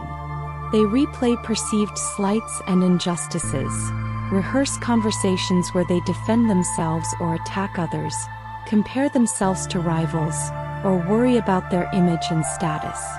The rumination is not productive problem-solving. It's repetitive, anxiety-producing, and focused on grievances and competitions. For vulnerable narcissistic types, the rumination may center on how they've been wronged, misunderstood, or inadequately appreciated. For grandiose types, it may focus on strategies for domination, revenge fantasies, or maintaining superiority. Either way, the night becomes a time of mental torment rather than rest. The rumination prevents sleep, which worsens mood and functioning the next day, which creates more material for rumination the following night. Breaking this cycle typically requires developing healthier thought patterns and emotional regulation skills, work that most narcissistic individuals resist because it would mean acknowledging the patterns and vulnerabilities that rumination both reflects and reinforces. The sixth fact examines a behavioral pattern with biological roots. Risk-taking behavior is elevated in grandiose narcissistic individuals. They're more likely to take financial risks, physical risks, social risks, and ethical risks than average individuals. This isn't the thoughtful risk-taking of someone who has carefully weighed odds and consequences. It's impulsive risk-taking driven by overconfidence, need for excitement and validation, and belief in their own specialness and invulnerability. The biological basis involves both the underactive prefrontal cortex, which fails to adequately inhibit risky impulses, and an overactive reward system that responds intensely to potential gains while underweighting potential losses. Narcissistic individuals often feel a rush from taking risks and winning that provides powerful reinforcement. When risks pay off, it confirms their grandiose self-image and provides supply. When risks fail, they may deny, minimize, or blame others rather than learning from the experience. This pattern can lead to spectacular successes, which then reinforce more risk-taking, or to catastrophic failures that they're ill-equipped to handle.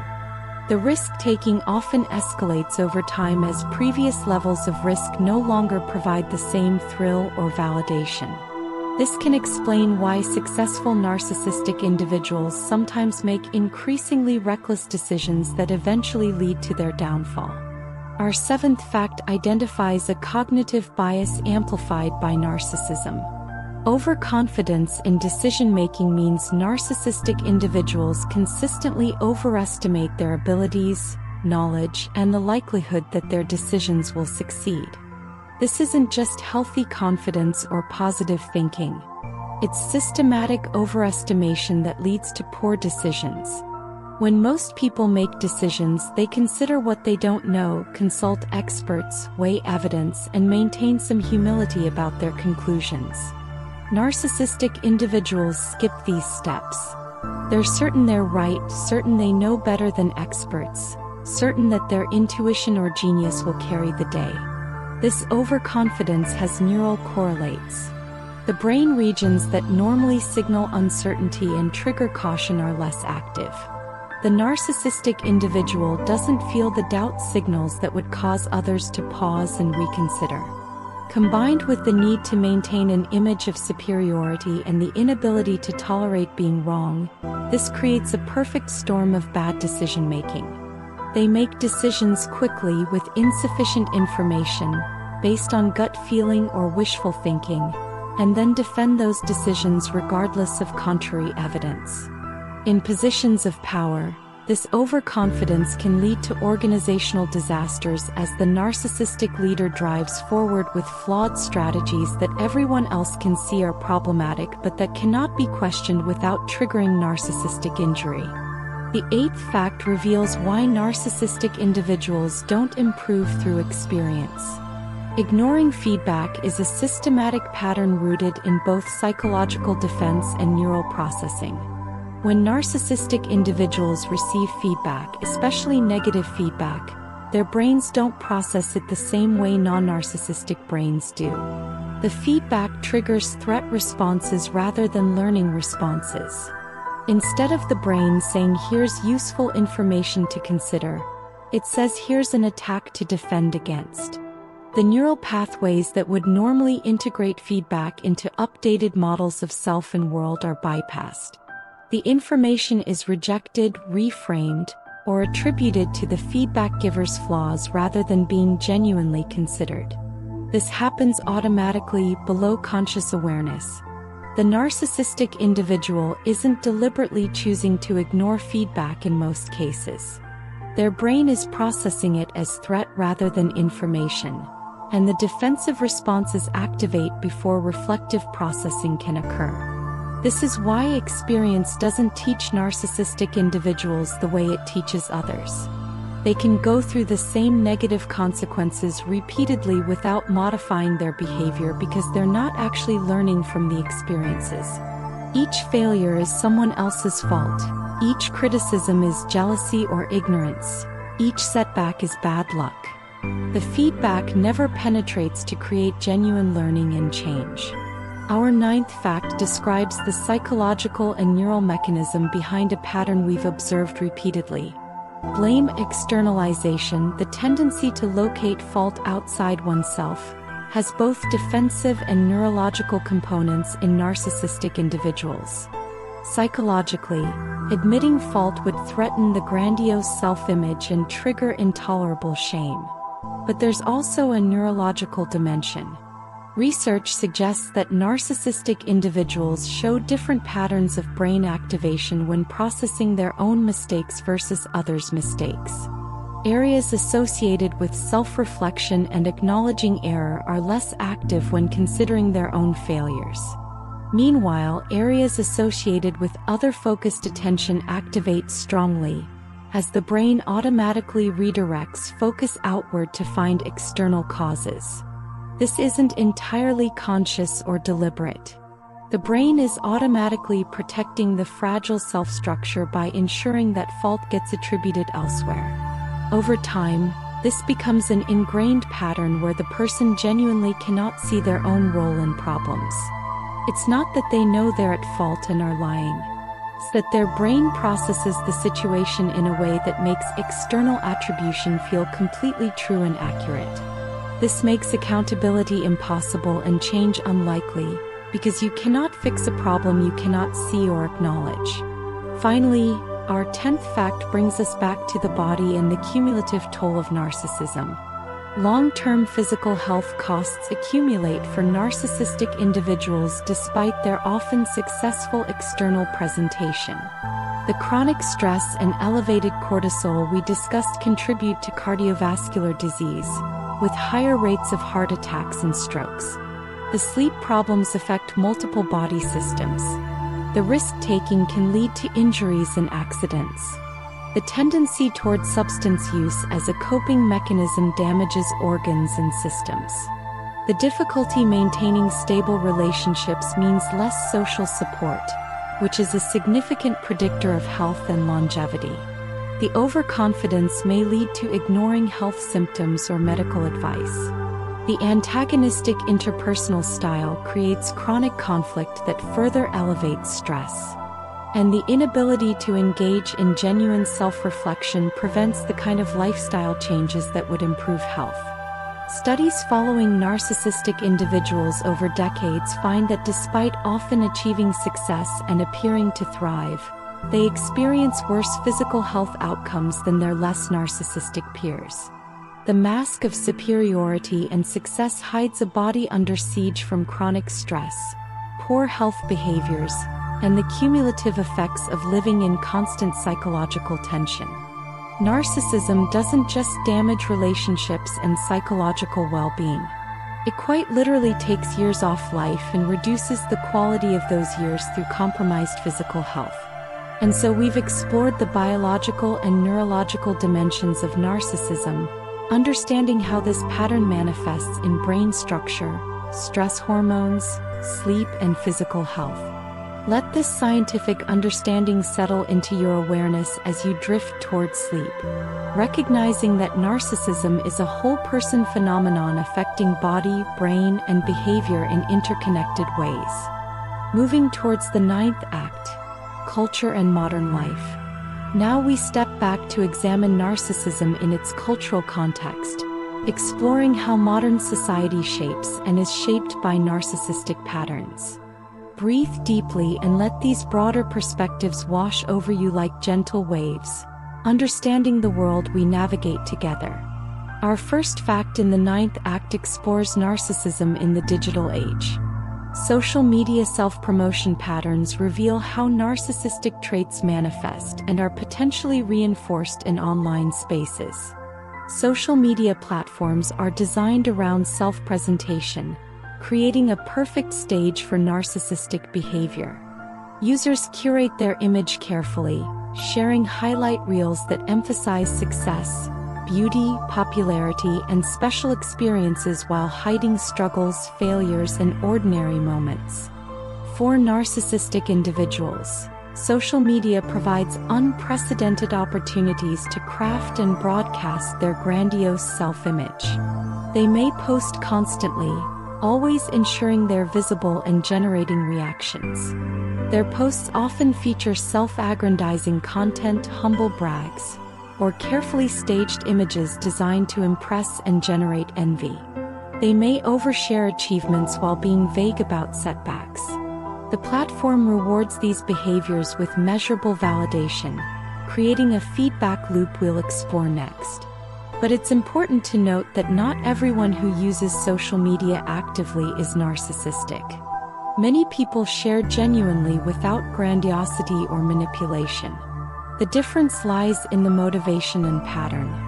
Narcissistic social media use is driven by that constant need for supply, that hunger for validation and superiority, rather than by genuine connection or self-expression. The second fact examines how digital metrics feed narcissistic needs. Likes and followers become validation metrics, quantifiable measures of worth and status that narcissistic individuals obsess over. Traditional narcissistic supply, admiration, and attention from people in your life is somewhat subjective and hard to measure.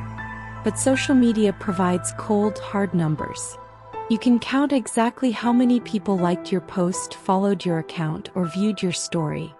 For narcissistic individuals, these numbers become incredibly important, a scoreboard proving their value and superiority. They may constantly check their metrics, feeling elated when numbers rise and distressed when they fall. They may engage in strategic behaviors to boost metrics, from posting at optimal times to using manipulation or even buying fake followers. They compare their numbers to others constantly, using follower counts as a hierarchy of worth. When their metrics are high, it temporarily soothes their fragile self-esteem and confirms their specialness. When metrics are low, it can trigger the narcissistic injuries and reactions we discussed earlier. The quantification of validation makes the addiction more intense because the supply is so measurable and immediate. Some researchers worry that this metric-driven validation may actually cultivate narcissistic traits in vulnerable individuals, though the research on this is still developing. Our third fact reminds us that narcissism doesn't look the same everywhere. Cultural differences in narcissism are significant, with rates and expressions varying across societies. Narcissism is more common and more openly expressed in individualistic cultures like the United States, where personal achievement, uniqueness, and self-promotion are culturally valued. In these societies, Some degree of narcissistic behavior is normalized and even encouraged. Standing out, promoting yourself, and pursuing individual glory are seen as positive qualities. In contrast, collectivistic cultures like many Asian societies traditionally show lower rates of narcissism and less tolerance for overt self-promotion. These cultures value harmony, humility, and group cohesion over individual distinction. Narcissistic traits may still exist but expressed differently, perhaps more as vulnerable narcissism focused on being specially wronged or uniquely sensitive rather than grandiose self-promotion. However, as globalization spreads individualistic values, narcissism rates in traditionally collectivistic cultures may be changing. Understanding these cultural dimensions helps us see that while narcissism as a personality disorder is consistent across cultures, the level of narcissistic traits in the general population and how those traits manifest are shaped by cultural values and norms. The fourth fact explores how societal structures influence narcissistic development. Status-driven societies that emphasize competition, hierarchy, and visible markers of success tend to reinforce narcissistic traits. When a society constantly messages that your worth depends on being better than others, on achieving status and recognition, on displaying wealth and success, it creates conditions where narcissistic strategies seem adaptive. Children growing up in such environments learn that being special matters more than being kind, that winning matters more than connecting, that image matters more than substance. Educational systems that emphasize individual achievement and rankings over collaborative learning may cultivate narcissistic competition. Economic systems that reward ruthless self-promotion and punish those who don't advocate for themselves may favor narcissistic individuals. Media that celebrates wealth, fame, and individual achievement as the ultimate goods reinforces narcissistic values. This doesn't mean these societies create narcissistic personality disorder in everyone, but they may normalize milder narcissistic traits and make it harder to recognize problematic narcissism when it appears. When the culture itself is somewhat narcissistic in its values, individual narcissism blends in more easily and may even be rewarded rather than confronted. Our fifth fact examines a particular domain where narcissism is often advantaged. Leadership positions often provide rewards for self-promotion, giving narcissistic individuals an edge in selection and advancement. The qualities that help someone get into leadership, confidence, assertiveness, self-promotion, vision casting, charisma, overlap significantly with narcissistic traits. Narcissistic individuals are good at interviews, at making strong first impressions, at selling themselves and their ideas. They appear confident and decisive, which people associate with leadership ability. So they get selected for leadership roles more often than their actual competence would warrant.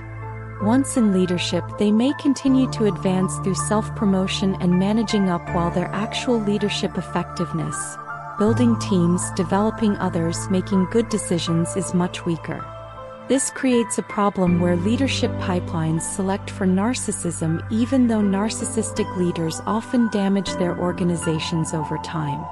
The qualities that make someone good at getting leadership positions are different from the qualities that make someone good at being a leader. But our selection processes don't always distinguish between these. This helps explain why we see so many narcissistic individuals in leadership across business, politics, academia, and other domains, despite the damage they often cause. The sixth fact broadens this observation.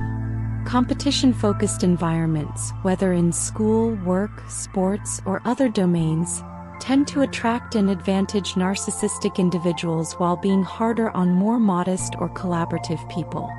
When success requires constant self-advocacy, strategic positioning, and winning at others' expense, narcissistic individuals excel. They're comfortable with aggressive competition. They don't have qualms about taking credit or putting others down. They're energized by the contest for supremacy. Meanwhile, people with more collaborative orientations, more genuine humility, or more ethical constraints may struggle in these environments. They may do excellent work but fail to get recognition because they don't self-promote effectively. They may be outmaneuvered by narcissistic colleagues who are more strategic and less constrained by fairness or honesty. Over time, hyper-competitive environments may drive out non-narcissistic individuals while concentrating narcissistic ones, creating toxic cultures. This doesn't mean all competition is bad or that competitive people are narcissistic. Healthy competition can motivate excellence. The problem arises when environments become so intensely competitive that ethical behavior and genuine connection are disadvantaged, and when winning becomes more important than how you win or what you win. Our seventh fact expands narcissism beyond the individual level. Collective narcissism, sometimes called national narcissism, occurs when a group, often a nation, develops an inflated sense of its own greatness and becomes hypersensitive to perceived threats to that greatness. Like individual narcissism, collective narcissism involves grandiosity, need for validation, and aggressive defensiveness when the group's superiority is questioned. A collectively narcissistic nation might be unable to acknowledge its historical wrongs, might overreact to perceived slights from other nations, might believe it deserves special treatment in international relations, and might blame others for any problems it faces. Collective narcissism is associated with prejudice toward outgroups, support for aggressive policies toward perceived threats, and difficulty with international cooperation that requires compromise or equality. Like individual narcissism, it's often rooted in underlying insecurity. The most aggressively nationalistic movements often emerge in nations or groups experiencing status threat or decline. The grandiose nationalism is compensation for underlying feelings of vulnerability or inferiority. Understanding collective narcissism helps explain certain political movements and international conflicts that might otherwise seem irrational. The same dynamics of grandiosity, fragility, and defensiveness operate at the group level as at the individual level. The eighth fact explores an interesting connection researchers have identified. Conspiracy beliefs correlate with narcissism, particularly the belief in possessing special or unique knowledge. Narcissistic individuals are somewhat more likely to believe in conspiracy theories, not because they're less intelligent but because conspiracy beliefs serve narcissistic needs. Believing you've figured out the hidden truth that others are too blind or controlled to see reinforces a sense of superiority and specialness. It positions you as part of an enlightened minority rather than part of the deceived masses. Conspiracy thinking also provides external enemies and explanations for why the narcissistic individual's greatness isn't recognized. If powerful forces are conspiring to suppress truth or maintain control, then the narcissist's lack of recognition or success isn't about their own limitations but about being targeted or suppressed. The conspiracy framework protects the grandiose self-image while explaining away evidence that contradicts it. Not all conspiracy believers are narcissistic, and not all narcissistic individuals believe in conspiracies. But the overlap makes sense when you understand the psychological functions conspiracy beliefs can serve. They provide an alternative narrative where the believer is special, insightful, and potentially persecuted for their dangerous knowledge, all of which can feed narcissistic needs. Our ninth fact addresses a common cultural narrative. The myth of a narcissism epidemic has become widespread, with many claiming that narcissism is dramatically increasing, especially among young people, and that social media and modern parenting are creating a generation of narcissists. This narrative is compelling and widely believed, showing up in books, articles, and casual conversations about how terrible young people are today. But the scientific evidence doesn't support it. Multiple large-scale studies tracking narcissism levels over decades have found that increases are modest at best and may not be occurring at all once you control for various factors. The perception of a narcissism epidemic may say more about generational anxiety and cultural change than about actual personality trends. Each generation tends to perceive younger generations as more self-centered and less respectful. Social media makes self-promotion more visible, but that doesn't necessarily mean people are more narcissistic than when they promoted themselves through other means. Young people today face unprecedented challenges and pressures that older generations didn't experience. Dismissing them as narcissistic may prevent us from understanding and addressing real problems they face. Finally, our 10th fact provides the scientific reality. Actual trends in narcissism show modest increases at most, with some studies finding declining narcissism in recent cohorts. When researchers carefully measure narcissistic traits across decades using consistent methods, the dramatic epidemic narrative falls apart. Some studies find small increases in certain narcissistic traits, particularly in the early 2000s, but these have plateaued or reversed more recently. Other studies find no significant changes or even decreases in narcissism among young people. The mixed findings suggest that if narcissism is increasing, it's not the dramatic cultural shift that popular narratives claim. It's important to distinguish between clinical narcissistic personality disorder, which affects a small percentage of the population and hasn't shown clear increases, and subclinical narcissistic traits, which vary more but still don't show the epidemic patterns claimed. Why the disconnect between perception and reality? Social media makes narcissistic behavior more visible. Cultural anxiety about social change gets projected onto young people. And the narcissism epidemic narrative sells books and generates clicks. But if we're concerned about narcissism, we should focus on the real narcissistic individuals causing harm rather than condemning entire generations based on questionable evidence. And so we've explored narcissism in its cultural context, understanding how society shapes and responds to these patterns while questioning some of our assumptions about modern trends. Rest in this broader perspective, seeing narcissism not just as individual pathology but as something embedded in and interacting with cultural values and structures. Sleep peacefully with this expanded understanding. Last but not the least, Act 10. Why narcissism persists, resistance to change.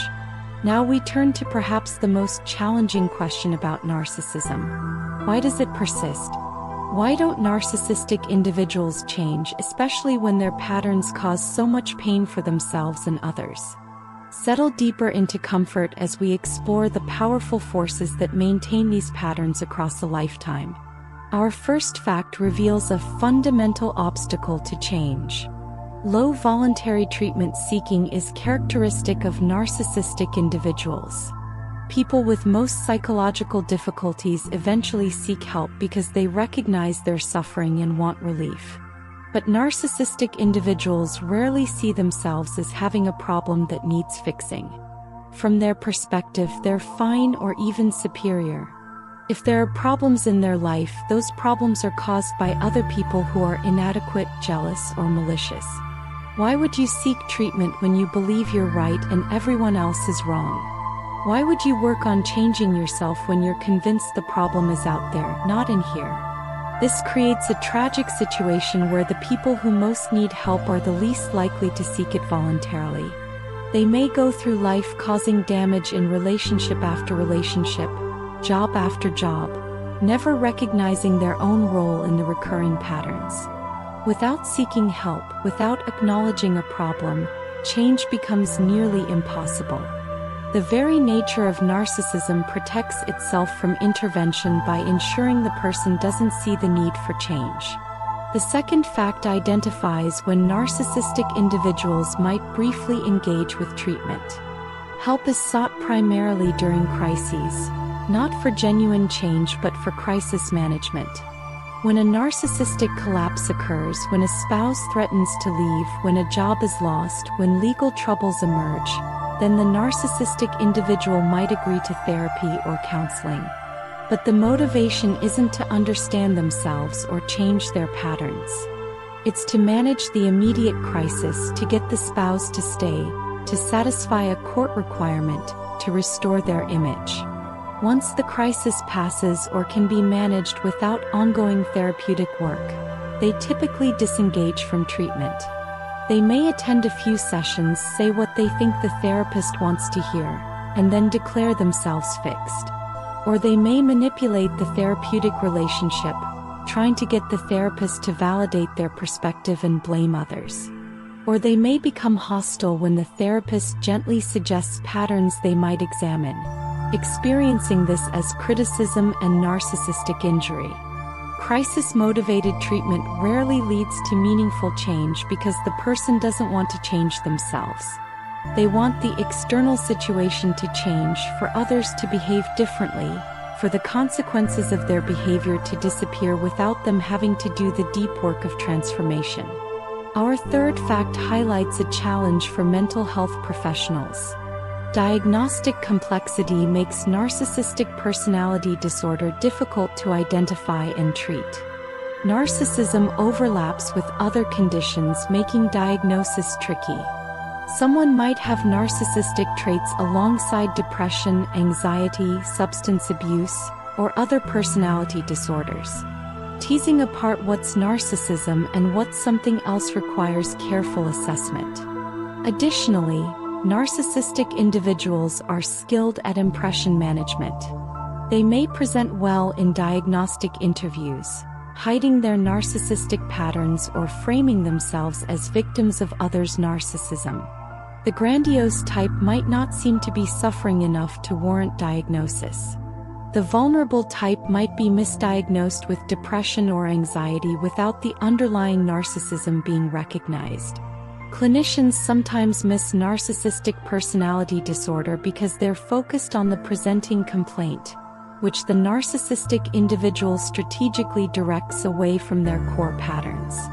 And even when correctly diagnosed, treating narcissistic personality disorder is notoriously difficult because all the defensive patterns we've discussed activate in therapy. The person who most needs to drop their defenses and become vulnerable is the person least able to do so. The fourth fact addresses a common misunderstanding that protects narcissistic patterns. Narcissism gets confused with healthy self-esteem, allowing narcissistic individuals to dismiss concerns about their behavior. When someone points out narcissistic patterns, the response might be, "I'm just confident," or "I know my worth," or "you want me to have low self-esteem." Our culture's emphasis on self-esteem and positive self-regard makes it easier to disguise narcissism as healthy self-confidence. The narcissistic individual and those around them may genuinely not understand the difference between true self-esteem and narcissistic grandiosity. True self-esteem is stable, doesn't require constant external validation, includes accurate self-awareness of both strengths and limitations, and coexists with genuine regard for others. Narcissistic grandiosity is unstable, requires constant feeding through supply, involves distorted self-perception, and exists at others' expense. But making this distinction requires psychological sophistication that many people lack. So narcissistic patterns persist partly because they're mislabeled as positive qualities. The narcissistic individual can point to cultural messages about believing in yourself and standing up for yourself as justification for behavior that's actually self-centered and harmful. This confusion provides cover and allows patterns to continue without being named and confronted. Our fifth fact reveals a practical reason narcissism persists. Short-term rewards outweigh long-term costs in the narcissistic individual's immediate experience. Narcissistic strategies often work in the short run. The confidence gets them hired. The charm wins people over initially. The ruthless competition leads to victories. The manipulation gets them what they want in the moment. These short-term successes reinforce the narcissistic patterns. Why would you change behavior that seems to be working? The long-term costs, damaged relationships, health problems, eventual collapse. These are either not yet visible, can be blamed on others, or are so far in the future that they don't override the immediate rewards. Human psychology tends to favor immediate gratification over future consequences. We all struggle with this to some degree. But narcissistic individuals struggle even more because their impaired impulse control and inflated self-regard make them less able to delay gratification or learn from patterns over time. They live much more in the immediate moment, focused on current supply and status, unable or unwilling to see how their patterns are creating future problems. By the time the long-term costs become unavoidable, the patterns are so deeply entrenched that change seems impossible. The sixth fact explains the psychological mechanism preventing change.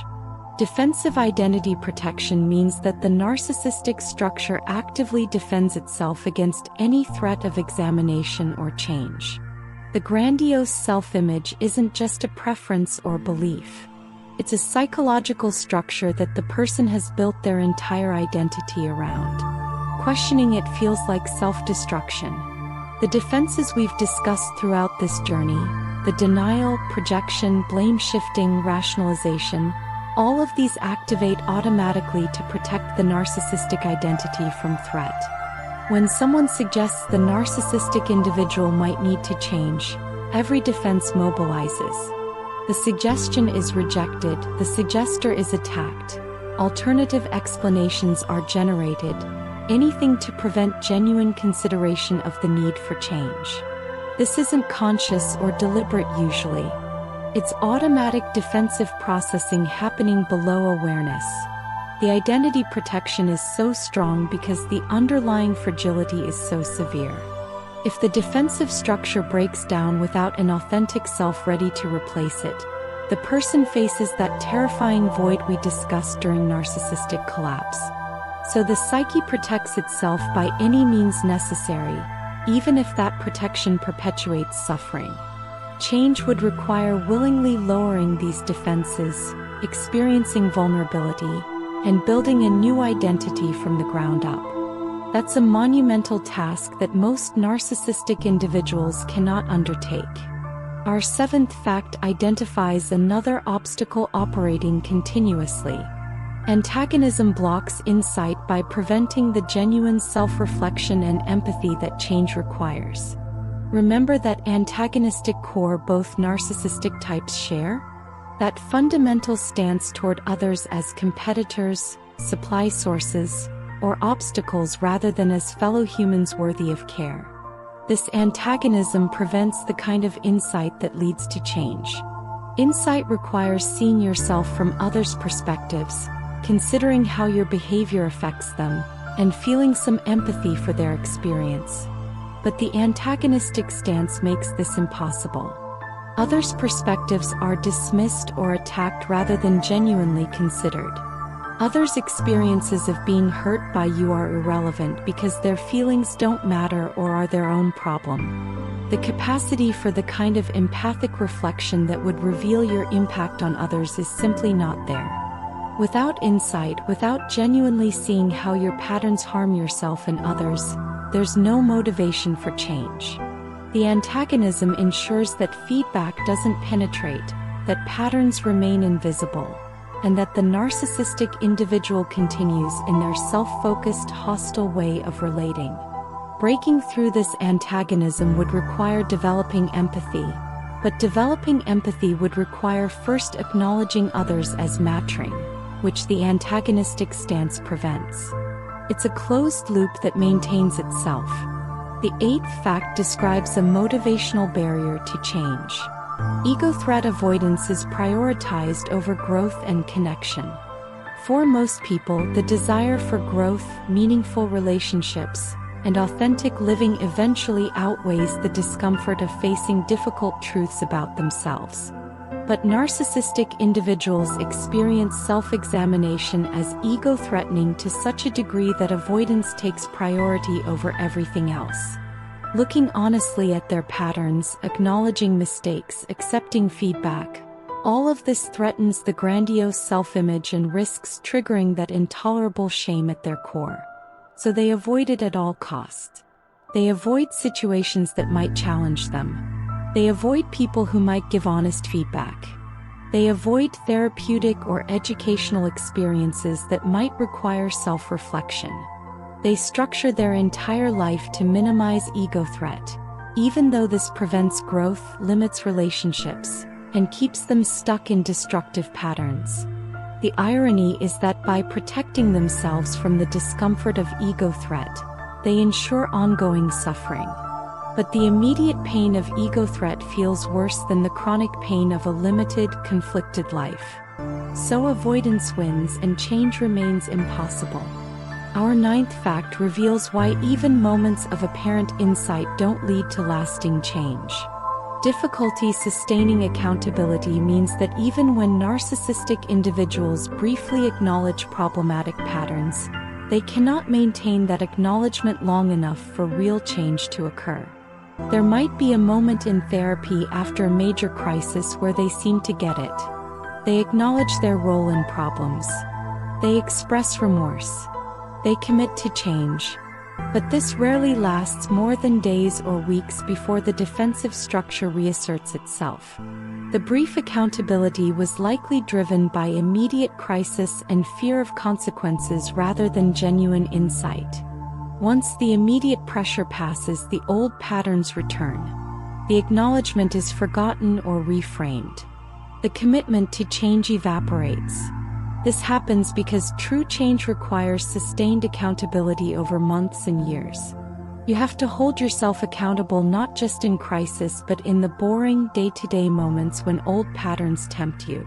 You have to remember your insights when they're inconvenient, when they cost you something.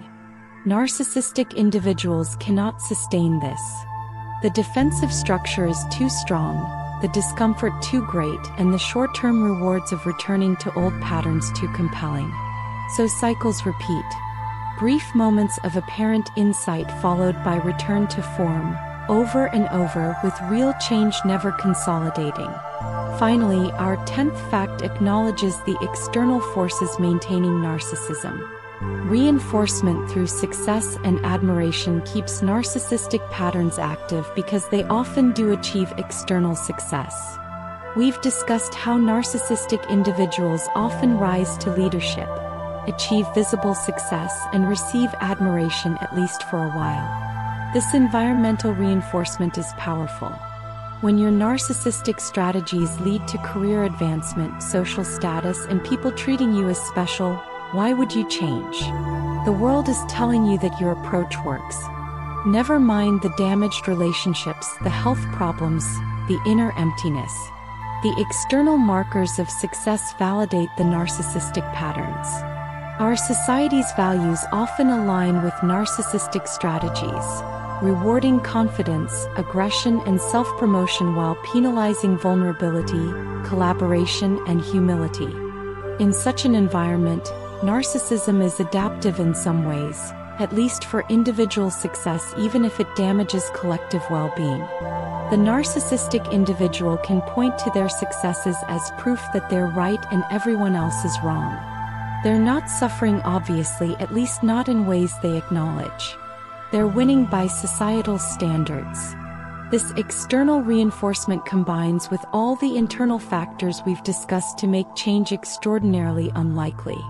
Only when the external reinforcement stops, when the successes dry up, when the consequences become undeniable, might there be a window for change. But even then, the internal obstacles remain formidable.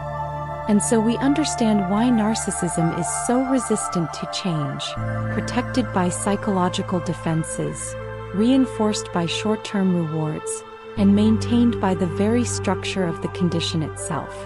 Rest with this understanding, knowing that while change is difficult, recognizing these patterns in yourself or others is valuable knowledge that can guide decisions and protect well-being. Let sleep take you gently now, having gained deep insight into this complex aspect of human nature. And now we come gently to the end of this journey. Tonight you've listened to 100 calm reflections on narcissism, how it can appear confident on the surface, how it often hides vulnerability underneath, and how its patterns can shape relationships, emotions, and inner experience. Narcissism is often misunderstood as simple arrogance or cruelty. But as we've seen, it is usually a complex psychological adaptation, one shaped by fragile self-worth, fear of inadequacy, and a deep dependence on external validation. Understanding this does not mean excusing harmful behavior. It means seeing clearly without confusion, without personalization, and without unnecessary self-blame. For some listeners, this knowledge may bring clarity about past relationships. For others, it may offer insight into people they encounter at work, in family systems, or even within themselves.